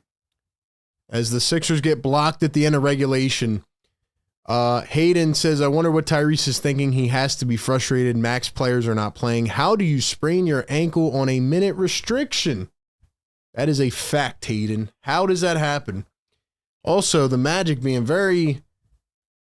I'm not going to say very, but they're being cocky at the end of this game. I don't like it. I don't like it.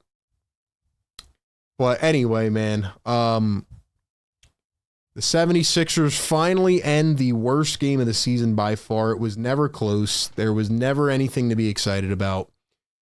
And that is how I feel about this game. So, ladies and gentlemen, Give me one word in the chat right now to describe this game. Before we go to the post game, we're going to go in just a second. I want one word in the chat to describe this game, because honestly, man, I hope you stick around for the post game, and I hope you call in, because I have a lot of things that I want to get off my chest. I'm being honest with you. Part of it already came out before the game, but after that performance tonight, oh, we got to talk about some things, man. Before we go to the post game and before I read out your words, one more quick shout out to our great partner of the show, that is Sleeper. Once again, check out Sleeper's picks. Hopefully you had fun playing Sleeper's picks instead of worrying about the outcome of this game. You can get a free $20 entry on Sleeper right now. Use the code PhillyTake. Get a 100% deposit match up to $100 on Sleeper with our promo code.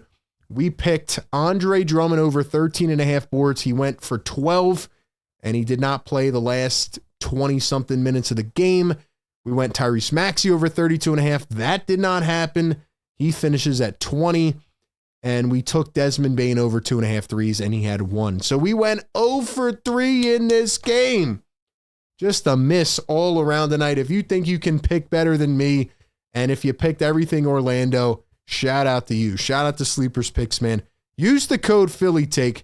Get a 100% deposit match up to $100. And thank you to Sleeper for partnering with the show. All right, ladies and gentlemen, one word to describe this game. At halftime, I said diabolical. I think my one word to describe this game is travesty. Travesty is my word, man, because that was awful. Awful from start to finish. Woo! We got some things to talk about, man. We have some things to talk about. Let's see. One word: fiasco, torturous, nightmare, vomiting, failure, disappointing, unbelievable, humiliation, nightmare, bewildering, fraudulent. Great words in the chat, man. Great words in the chat. Frustrating, embarrassing, processed, repugnant, brutal. Great words, man. Thank you guys, as always, for being a part of this show, even on the worst games. This is going to be one of the worst games of the season, by far. But even in these bad times, you guys always stick with me. We have some way, somehow, fun, and we stick together and we enjoy the game. So for that, I appreciate y'all, man. And don't go anywhere. We're going to be back in about 7 minutes. We're going to set up the post game. I got some things to get off my chest. You know what? We're going to set up the phone lines right now. And you better call in and rant about the Sixers and rant about how you feel, because it can't just be me. It can't just be me. We have to talk about this team, man. We have to talk about them. As much as you may not want to, tonight was the game that should open eyes. This is the game that should open eyes tonight, in my opinion, for a couple reasons. So we are going to talk about it all. Ladies and gentlemen, don't go anywhere. Like the show, subscribe to the channel. We are almost halfway to 50K. All right, man. Don't go anywhere. We will be back. Actually, you know what? Let's put up a poll. Let's put up a poll in the chat. Let's put up a poll in the chat.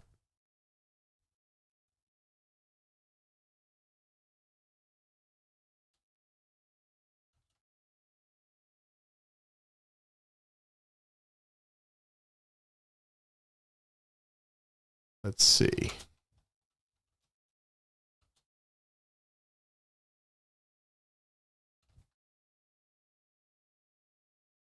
All right, put up a poll. We will be back in just a few moments, and we will rant and we will get things off our chests. Don't go anywhere. Post-game live show coming up.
right, man. All right. Welcome in to the Sixers postgame live show. You know, for a second, I was thinking, and I'm like, man, did we have a time warp?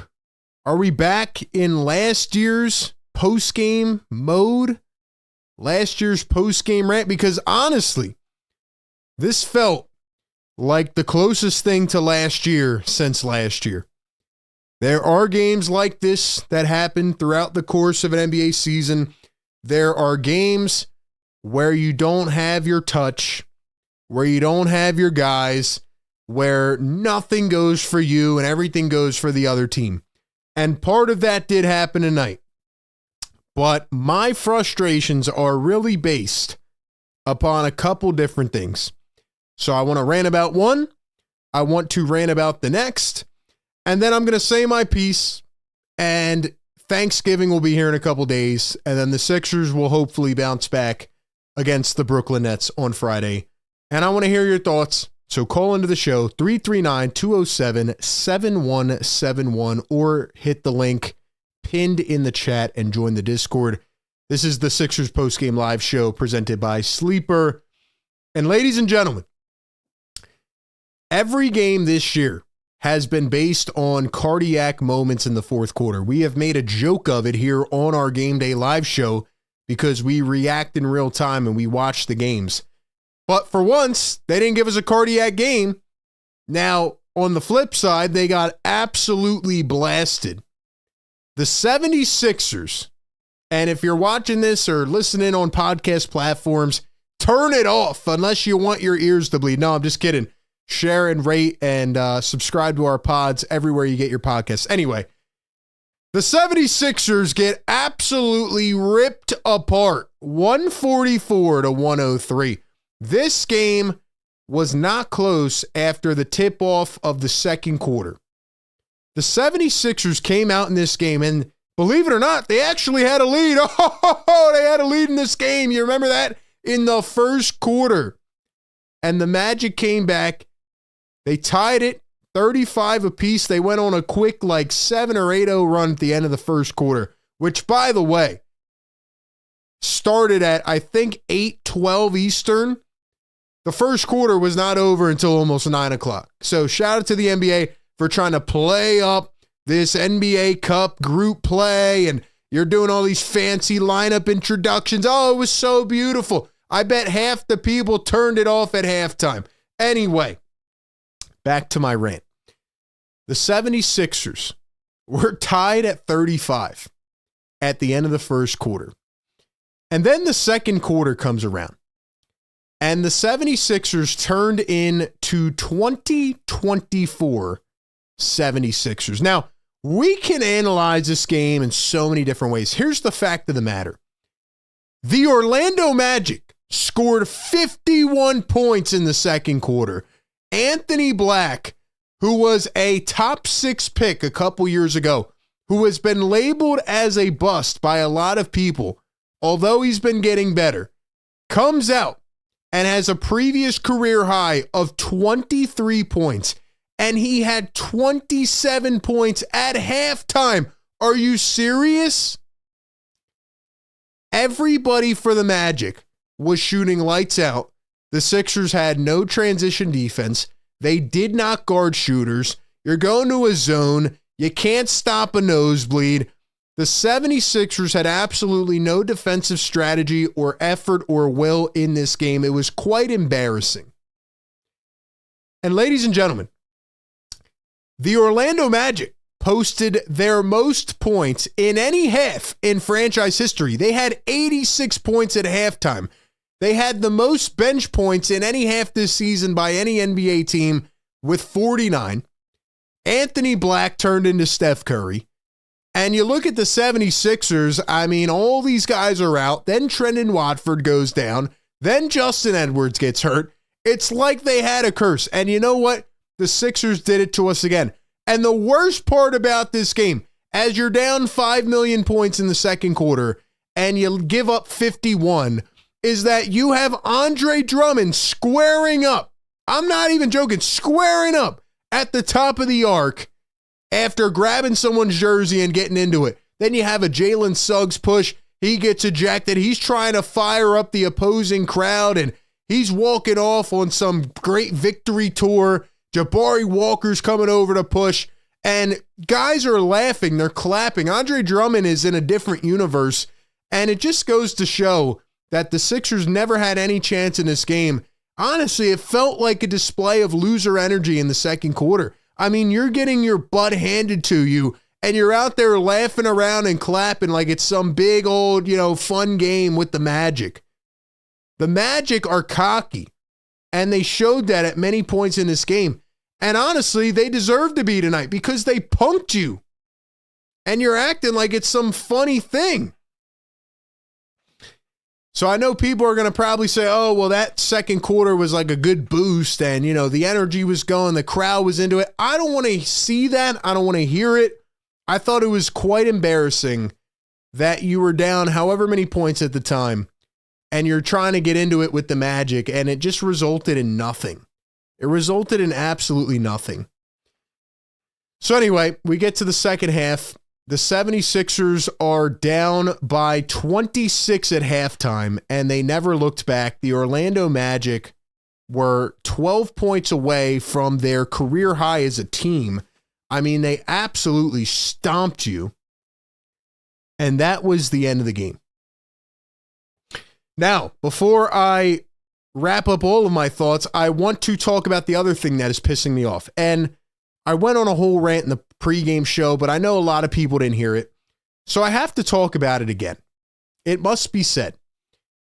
If you are somebody at this point that is saying, well, at least the Sixers will get their guys back later on and be healthy for the playoffs and they'll manage it until the playoffs, you are absolutely delusional. Because coming into tonight, the Sixers are 9-7. They're a middle of the pack team. They're still playing pretty solid despite all the guys out. And you go into a game tonight, Joel Embiid misses his 8th consecutive game with injury management.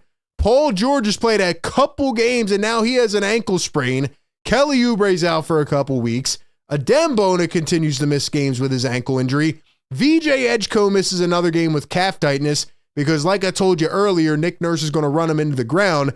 Then Trendon Watford goes down. Then Justin Edwards gets hurt. Tyrese Maxey's playing through a shoulder sprain. I mean, when will it stop? Whether it's the medical staff, whether it's what these guys are doing to prepare, something has to give.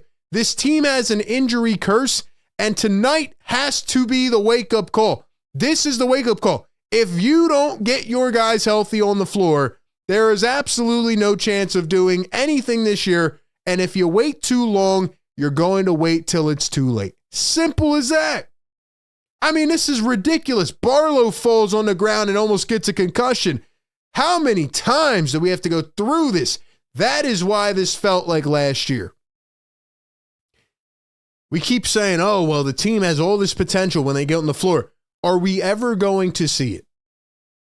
Because I'll tell you what, man, and a lot of the Sixers fans are just fed up at this point because they see the potential of what this team could be. They see the way this team could be multi-dimensional and versatile and play different ways. But as I've said since the first game of the year, you're not going to build any consistency and any identity if guys are one game in and one game out. And for the people saying that we're being too hard and we're ragging on these guys, it has been year after year after year. And you know what? I actually will cut Nick Nurse a little slack because put any coach in this situation and they are going to fail.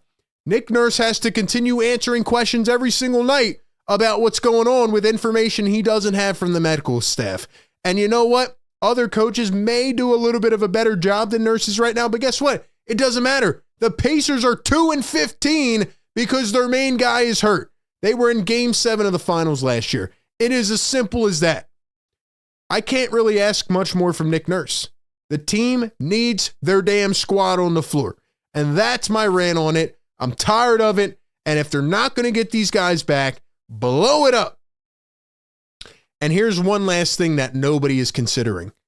The more time the Sixers wait to get their max $60 million players on the floor, the more time they use of these young guys' contracts, their rookie contracts are using more time. the more time that they wait for Joel Embiid and Paul George to get on the floor, even though it feels like they never will consistently, the more they are playing into the years of VJ Edgecomb's rookie contract, Jared McCain's rookie contract, Tyrese Maxey's current big max contract. So that is the price that you are paying for waiting for this to hopefully magically come around. And if you look at the good teams in the NBA right now, they're all trying to win with their young guys on rookie contracts. And the Sixers are wasting quality years doing that because they are waiting for a dream.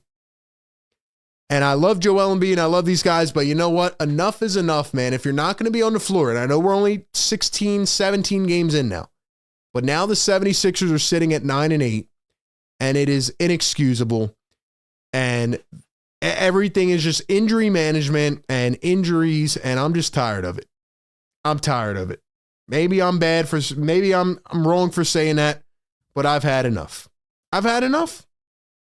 That is how I feel, man. So those are my rants. That is how I feel. There's no point in going through the rest of this game. I mean, Sixers got absolutely blasted in every category. I mean, I could say so many things, like the Magic come into this game 13th in scoring, averaging 118 a game. They drop 144 points. They shoot 38% from three, but let's be real, man. They took, 34 attempts? I mean, this was unreal, man. It really was. This was one of those games where everything falls for Orlando, nothing falls for Philly, but it's not just on Orlando, like Philly literally did not play any defense. They did not have any will. They did not care. They got out-rebounded. They got out-assisted. I mean, Andre Drummond had 0 points in this game when he almost got into that fight. And he had I think 10 rebounds at the time, but Drummond really didn't do much. The Sixers don't have another big right now. They had Barlow playing the backup five.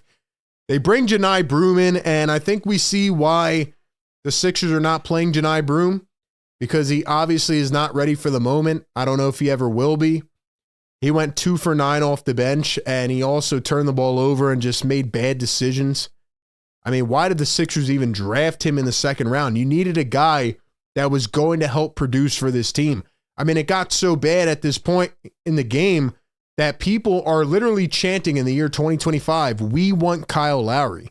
That's how bad it got. There are no guys available. Nick Nurse had to bring Eric Gordon in to play 22 minutes.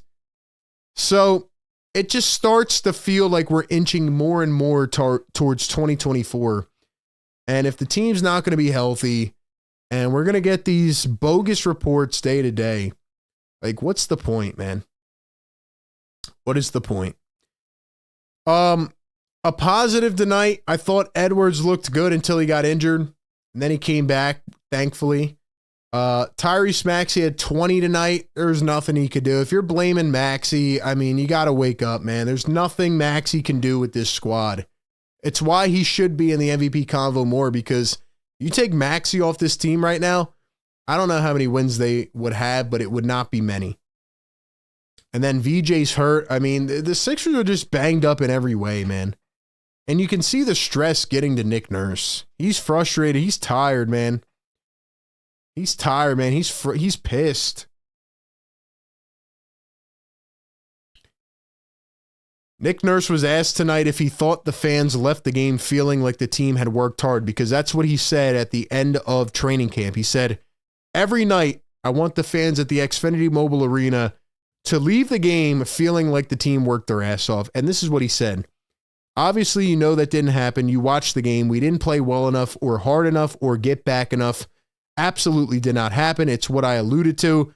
It's going to happen once in a while. It wasn't tonight. We were not who we are tonight. Super proud of what they've done the rest of the games. They fought like crazy, and just tonight we couldn't catch, we couldn't shoot, we couldn't fight. So that's what Nick Nurse has to say. This was an embarrassing, pathetic loss.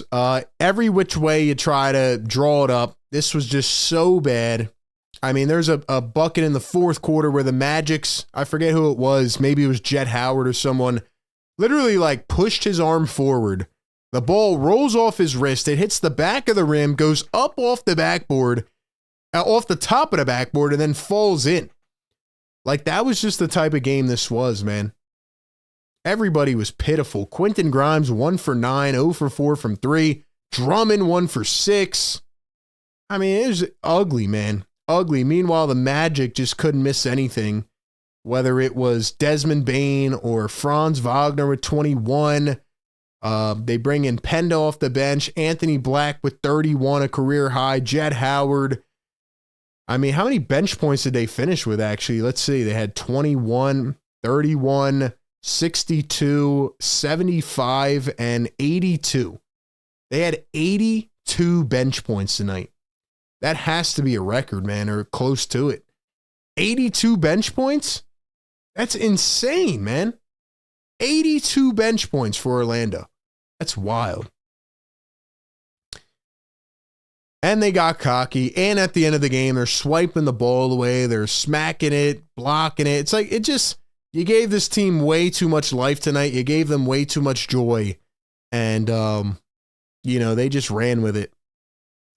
Jalen Suggs had 11 dimes before he got kicked out in only 16 minutes. I mean, they're just moving the ball. They're young. They're athletic. They're moving everywhere. And I think overall, when I take a step back tonight and I think about everything overall this season, I was happy with the way it started. I felt like the team was kind of converting to Maxi's offense. I still feel like Joel and PG had a role, but we need answers after 8 consecutive missed games, man. I mean, it's not going to work. It's not going to work. So anyway, that's where I'm at. We're going to get to some phone calls here. Call into the show, 339-207-7171. I want to hear from you guys, man. I want to hear from you. The phone number's on the screen. Call into the show. And, give me your thoughts, man. RDB with a $10 super chat. Thank you so much, man. RDB, $10 super chat says, just think about it. The Sixers had a clean slate with the salary cap to sign young players, and Morey gave almost $500 million to 2 historically injury-prone players. That is a great point. First thing I will say to that is, it's not about giving money to young players. You have to draft young players.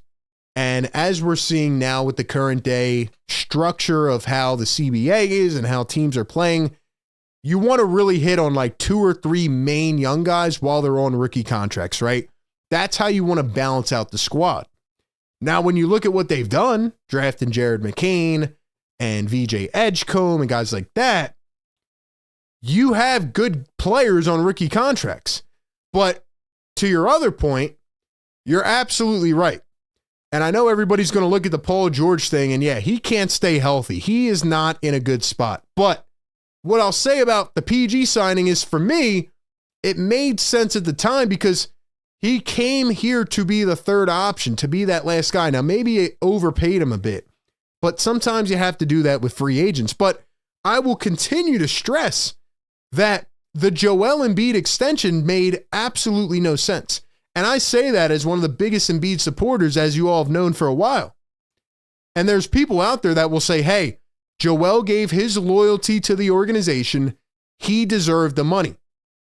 And what I would say to that is, okay, if you are running a business and you have a friend that is involved in your business and the business, let's say, is crashing and going downhill, are you still going to pay that person and give them a raise just because they're your friend? Or are you going to try to save a burning business?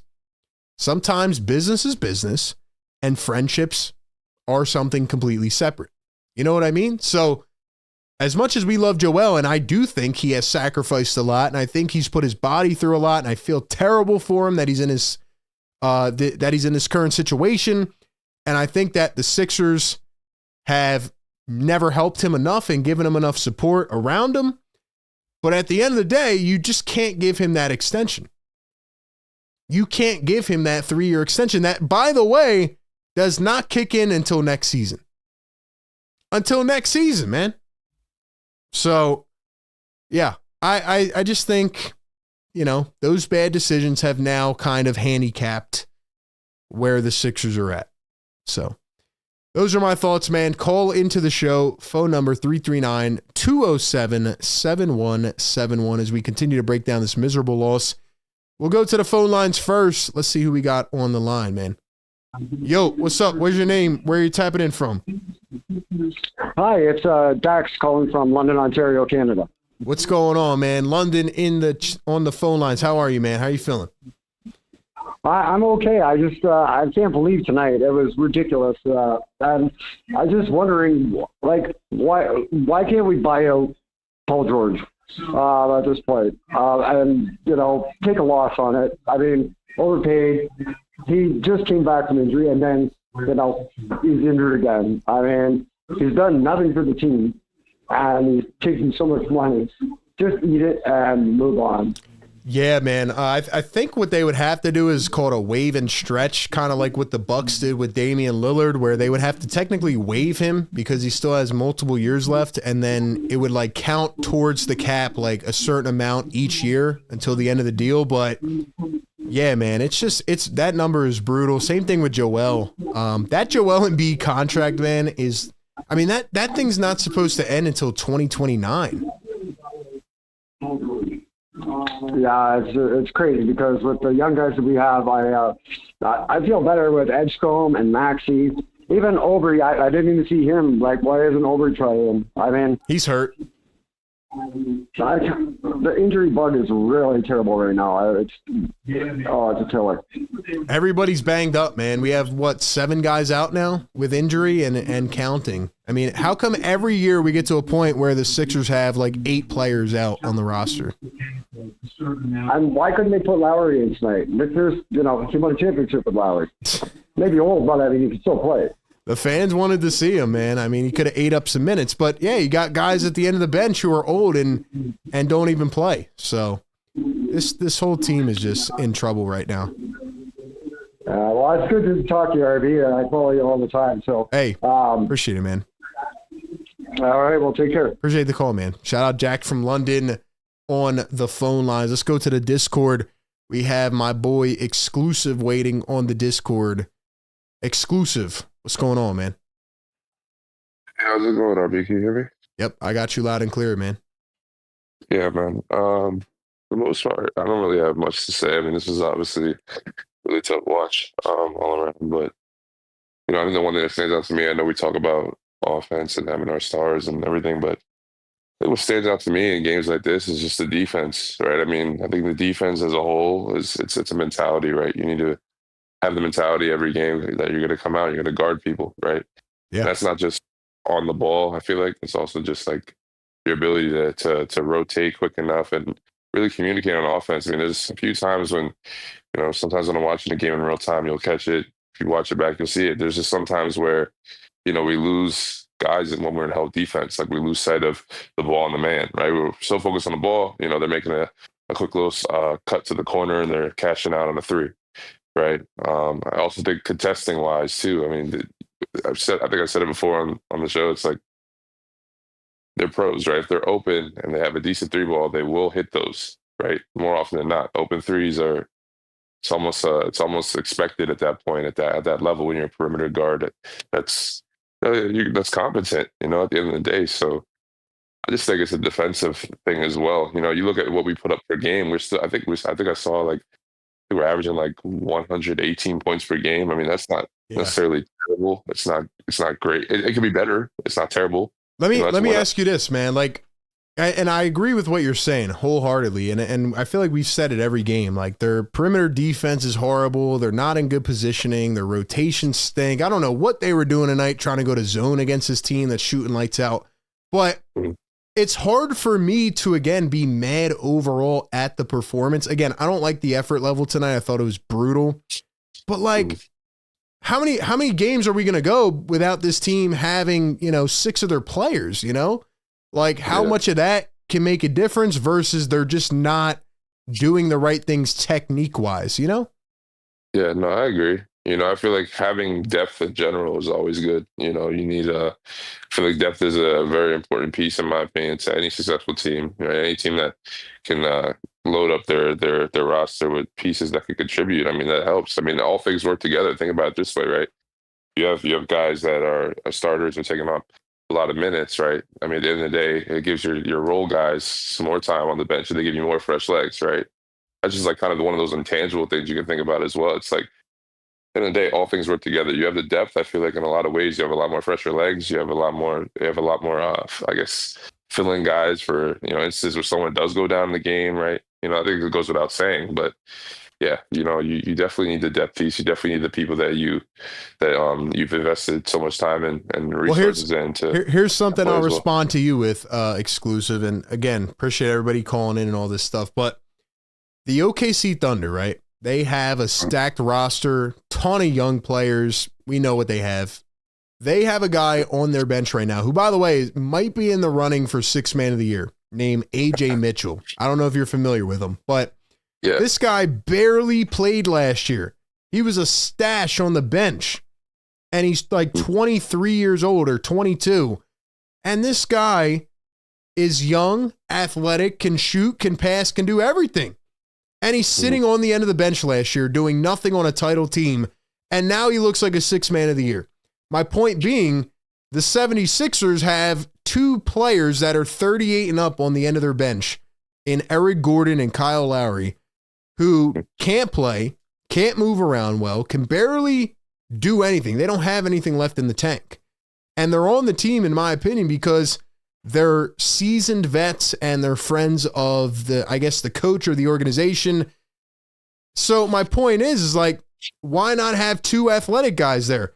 Or instead of drafting Janai Broom in the second round, why not take a young athletic guard that maybe can help eat up some of those minutes? I hear you. Yeah, I mean, you make a pretty good point. I think that just comes back down, unfortunately, to, I guess one can assume how the franchise sees, how they want to use those roster spots and stuff like that. But yeah, you see it all the time in the league. It's quite incredible, and how some guys come in and they're able to develop, or they develop over time under a certain culture, under a certain franchise, and they're able to, contribute. I mean, think about it this way too. It's like you have guys that play for the Blue Coats, stuff like that.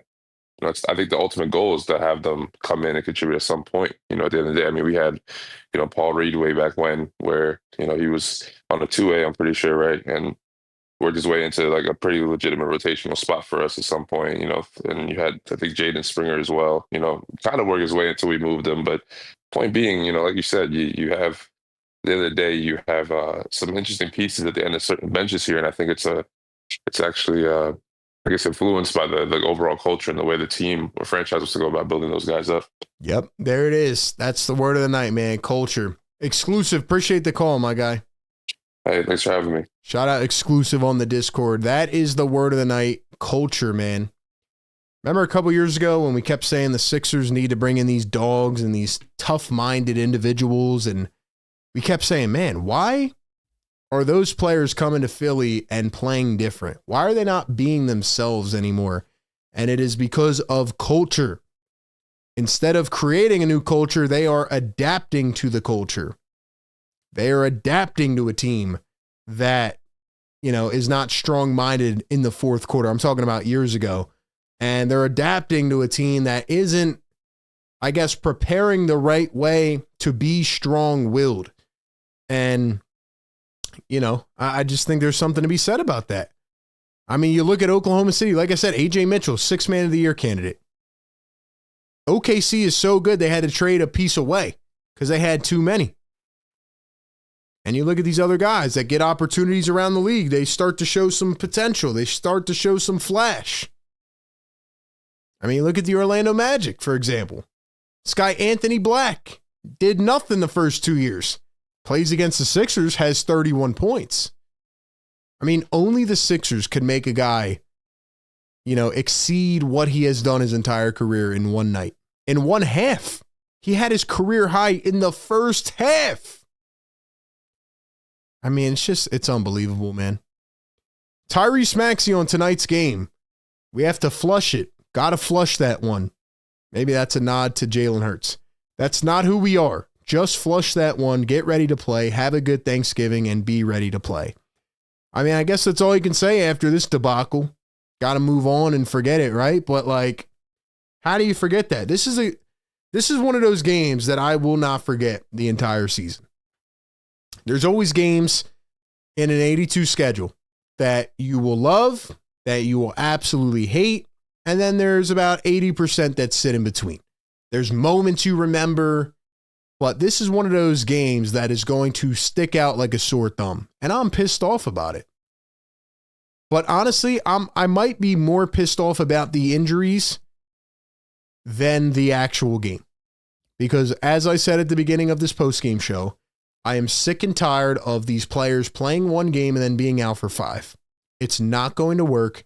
You're not going to build a consistent identity, and it's not going to get the Sixers anywhere, and you're just wasting time on the clock of rookie contracts that the team already has.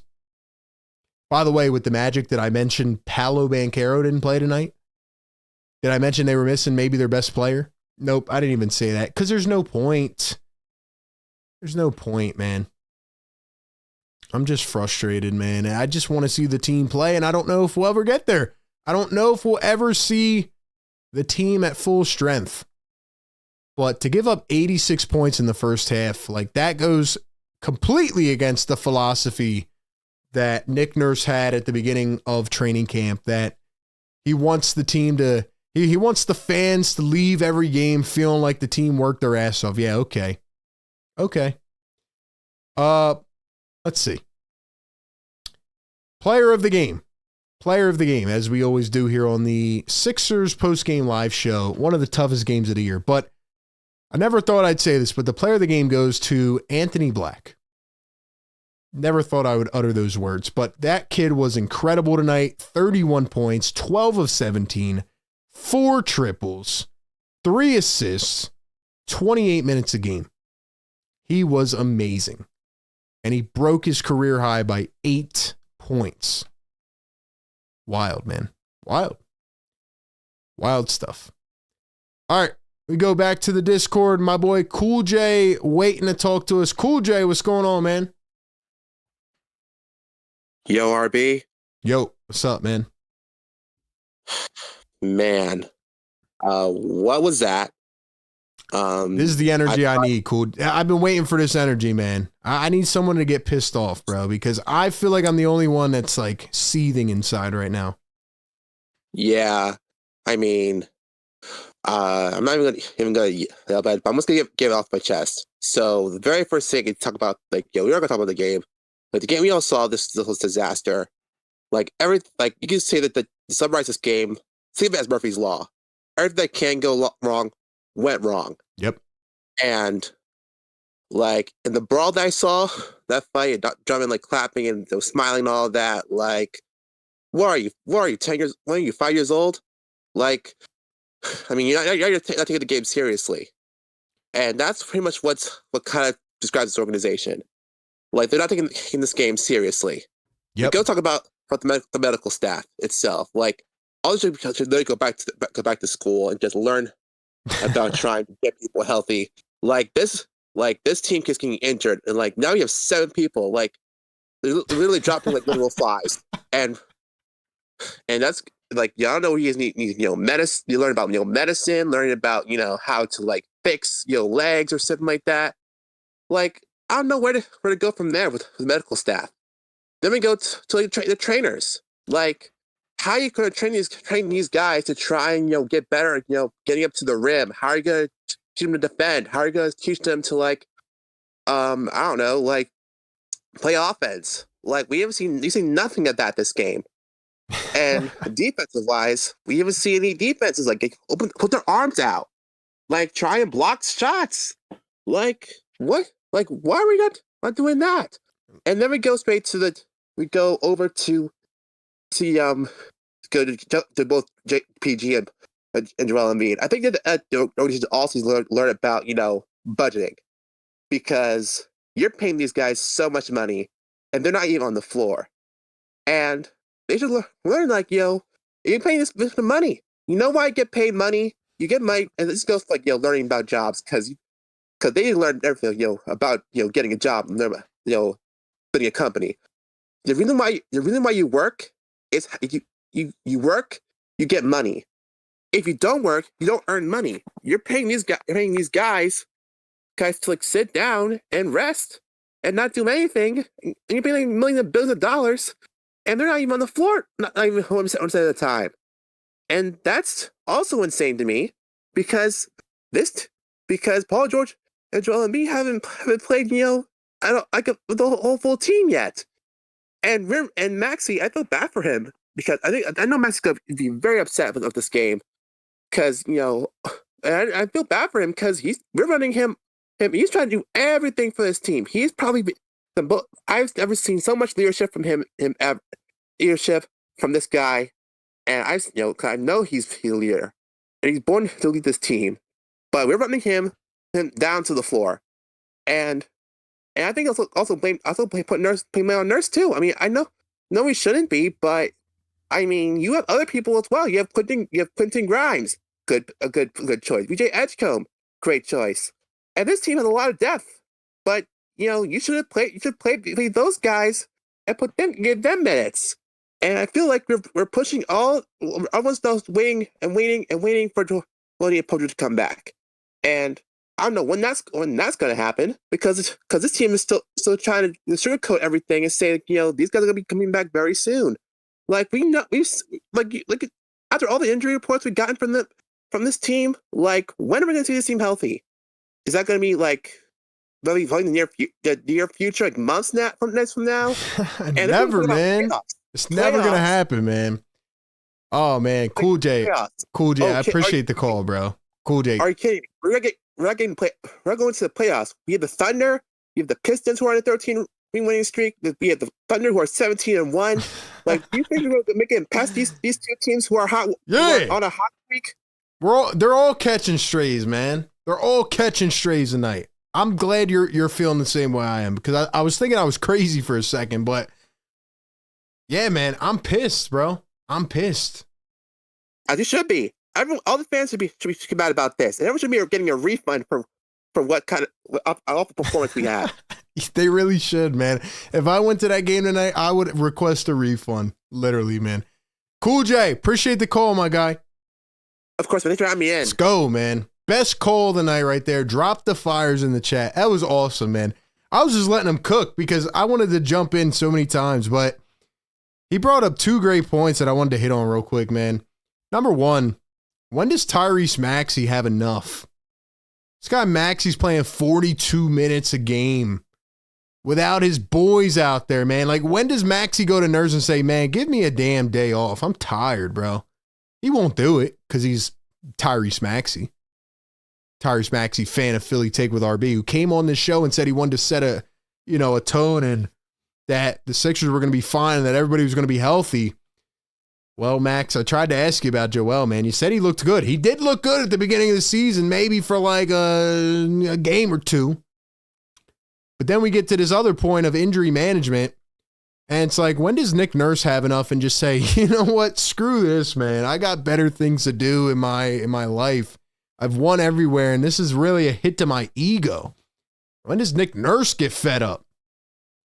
And yeah, to what Cool J said on the phone call, I'm so tired of like the non-clarity, bro. Like, just tell us what the damn injury is. And I don't think it's all on Nurse because I think he's being fed this info from the medical staff. Like, we played the clip in the pregame show where he sounded like his dog died. Like, he doesn't know. He's pissed off. He's mad. He said Joel's mad and that they don't have any updates and that they're just trying to go on pain tolerance. By the way, this is his other knee, not the one that got operated on. And then Paul George has an ankle sprain after a 20-minute restriction. I don't think these guys can stay healthy for 3 games. So when does Nick Nurse get fed up? And why won't they just tell us, like, Joel's not going to play the next week? And how are you supposed to sell that product to your fans? And this goes back to a hierarchy issue because Josh Harris, in my opinion, cares more about the Commanders than he does the 76ers. I think we all see that. It's his hometown team. He's got his ties to it. He's got his emotions wrapped in it. And I just think the Sixers, they end up as an afterthought. That's how I feel, man. That's how I feel. All right, man. We'll go back to the phone lines as we continue to rant and get our displeasure out with the 76ers tonight. My guy JJ on the Discord, play-by-play with JJ. JJ, what's up?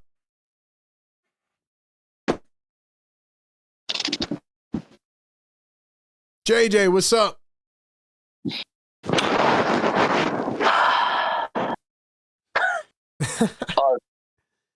Harvey. Yo. You know, I have to tell you personally. I have to tell you. You know, we've had these conversations before. Yes, we have. We have. We've had a lot of these conversations before. I'm so appreciative of you and everybody else here in the YouTube game because I know other media outlets and I know of other things in our area that really would just like give you BS. And here, like with what you've done on your platform, you give it like it is, man. And you have nothing to hide, and I respect the heck out of you for that. And when it comes to this game, okay, when I watched this game tonight, I said to myself during that second quarter, when Nick Nurse doesn't call a timeout, he calls a timeout after giving up a wide open three to Anthony Black, made no adjustments. After the second three that Black hit right after the second timeout was called, they literally had nobody guarding. No bodies were on him at all whatsoever. And this guy who averaged 12 points per game over his last 10 games ends up putting up 20 in the first half and finishes the game with 30. Okay, obviously we knew that tonight that they were going to be undermanned. We knew tonight that obviously without Paul George and without Joel Embiid, that it was going to be a really tough task. But for you to go down and to lose by 40 points against this Magic team, it's inexcusable. And again, it all really just comes down to the head coach not making any adjustments at all. The third quarter was the second quarter tonight. I mean, we're just going to leave guys wide open on the floor to shoot the three. And on every single freaking possession that the Magic had, they scored either a layup out in transition from a home run pass from Jalen Suggs, or they just found a wide open man for three to just knock it down. It's inexcusable. And the defense was just so what did they do? They end up double teaming again in the half court sets. And so the Magic have a lot of different ways that they can beat you. They can pick and pop for a three, right? They can drive it right over to the cup. They can find a wide open man. Andre Drummond can only stay in front of however many people. Guys are just going to whiz by him. And so everything that they were doing tonight was just so predictable, and they deserved to lose. They were getting outclassed in every single facet. 100%, the trend man. in injuries sucked, and I'm really concerned about that. And but see, the most infuriating thing to me is that you don't even take Tyrese Maxey out when you're down by 35. Yep. It takes you until the 2:32 marker in the third quarter to finally pull the plug on him. And Kyle Lowry, who is your final guy on your bench, doesn't see 1 minute in this game. Dude, this team is all kinds of wrapped up and messed up and just delusional, man. You just brought up so many things I forgot about, like the Maxey playing down 40, and I don't know if you saw the fans were chanting, "We want Kyle." Like, yes. These fans are so down. And I mean, how many times did Anthony Black throw down an alley-oop past Andre Drummond and then hit a three on the next possession? This guy had his career high at halftime, and how do you give up 51 points in a quarter, man? I'm so pissed off, man. By the way, that's without Paolo Banchero, and you only played one half. You only saw one half of Jalen Suggs. I mean, if Paolo Banchero plays this game, and if Jalen Suggs plays the second half, maybe the Magic could have put up 200. Dude, the Magic literally punked the Sixers tonight, and the Sixers fell right into the trap, and they embarrassed themselves, man. They crapped all over the bed. It was so bad, man. And you're right. Maybe I'm letting them off the hook. I think I'm just rooted in my frustration about the team not having any consistency together. But that is no excuse for what the Sixers did tonight. They literally did not care about this game from start to finish at all. And they got embarrassed. I'm going to let you go because I know that you've gotten a lot of callers tonight, but I'm going to say this, and this is going to be the last thing. Okay. I've been very calm. I don't want to say calm. I've been very vocal about Nick Nurse and his play calling, but to me, I might be exaggerating here. I don't think I am. After a loss like that, you can't come back. You deserve to be fired after that. You really do, man. I remember 3 years ago, the Sixers were down by like 30 points against the Pelicans going on into halftime. And we all praised Nick Nurse for the incredible adjustments that he made without Joel Embiid, without Tyrese Maxey, without Tobias Harris, and without Oubre in that game, if you remember. And Nicholas Batum ends up going off, and we almost won that game against the Pelicans. But the reason why we lost that game, we all said it was because they were undermanned. But Nick Nurse dialed up something in that locker room after halftime. And every single time this year, even last year, we all questioned like what was going on. I don't know if you also remember that game too last year that we played against Denver, and we heard one of their beat reporters saying that they could hear screaming and banging behind the walls, and the Sixers won like 4 games in a row after that. I don't see anything like that. Oh man, good times, man. That was last year, right? And then they went on a heater, and then they freaking lost like 29 of the next 30 games. Yep. So clearly Nick Nurse doesn't have anybody together, and it's so bad. Yo, let me ask you this before I let you go, man. Like I was saying this earlier in the stream. You look at Nurse when he got here compared to now, the guy looks like he's aged 20 years. Like, how much until Nurse just says enough is enough? I think he's fed up too, man. He came here, he took a pay cut to manage superstars, and he can't even get a consistent lineup for more than one game. I could have sworn tonight that there were 3 times that they showed Nick Nurse, and it looked like he was about ready to cry. That's how he looks every game, bro. In the pregame show, he sounded like his board out there after a timeout. It seems like every time that the camera was on him, that his glasses were foggy, and it looked like he was about to cry. When Quentin Grimes literally turned the ball over after handing it off to nobody, the ball was supposed to go to Jared McCain, I remember, and Jared McCain's cut into the basket. Quentin Grimes just tries to hand it off to him, and it goes into no man's land, and it goes out of bounds. Like Nick Nurse literally had his hand, he had his head in his hands, and it sort of reminded me of that like one RDC World clip, like where they were like making fun of like a head coach, like with an injured player, like whatever, and RDC World. I gotta quit. I gotta quit before they fire me. Literally, man. It almost feels like what we're trending towards, man. But still, I personally think even if you get rid of Nurse, like this team still got to get consistent players on the floor, man. So it just have more issues than one, man. But hey, JJ, appreciate you calling in the show, man. Love you, buddy. You're the man. Happy Thanksgiving, man. You as well, man. Shout out Play by Play with JJ on the Discord. If you guys have not followed his channel, don't know what you're waiting for, man. Check him out. Play by Play with JJ. He's the man, and he brought the fire, and all you guys brought the fire, man. We still got people in the chat hanging in here. Shout out to the chat. Lionel says Nurse was not our coach 3 years ago. I think he meant in 2023. Dom says he looked like he wanted to cry tonight. I'm telling you, man, Nurse is fed up. Nurse is absolutely fed up. Like, what point do we get to where he's just tired and frustrated and doesn't feel like doing it anymore? So I think tonight was just one of them games where the players didn't show up wanting to win. The coach didn't feel like doing anything, and they just went out there and they got their asses handed to them. So simple as that, man. But what a pathetic, embarrassing loss. Got to shake it off and you know, they'll come back and they'll beat Brooklyn on Friday, but this team has some serious hurdles to overcome. And I'm telling you guys right now, we're now, 17 games in, right? 9-8, 17 games.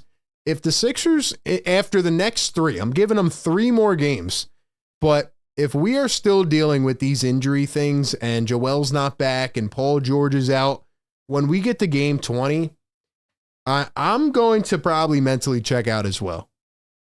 Like, just with where the team's at. Because you can't tell me that these guys are still out, man. It is ridiculous at this point. It is frustrating at this point. So those are my thoughts. That's where I'm at. Let me know yours down below. Great caller rants tonight. Shout out to the members. Shout out to the moderators. Cool J in the chat. Shout out Cool J. Great call tonight. Busy B, Don Boyle, everybody rocking. What's up, Steve? What's going on? Yeah, Nick was pissed off, but he's struggling right now, man. Just like the Sixers are struggling, they have now lost 8 of their last 13 games. They are 5-8 since the 4-0 start. What is the potential for this team? I don't know if we'll ever see it. But hope everybody has a happy Thanksgiving, man. This is the Sixers Game Day Live show presented by National University, powered by the Sleeper app. Shout out to the best community in the world. Got to shake that one off, man. That was brutal. Hopefully they can bounce back on Friday. Enjoy your holiday. Enjoy some good food. And don't ever think about this game again. Philly Take with RB, Sixers Game Day Live show. We're out. Good night, everybody. Peace.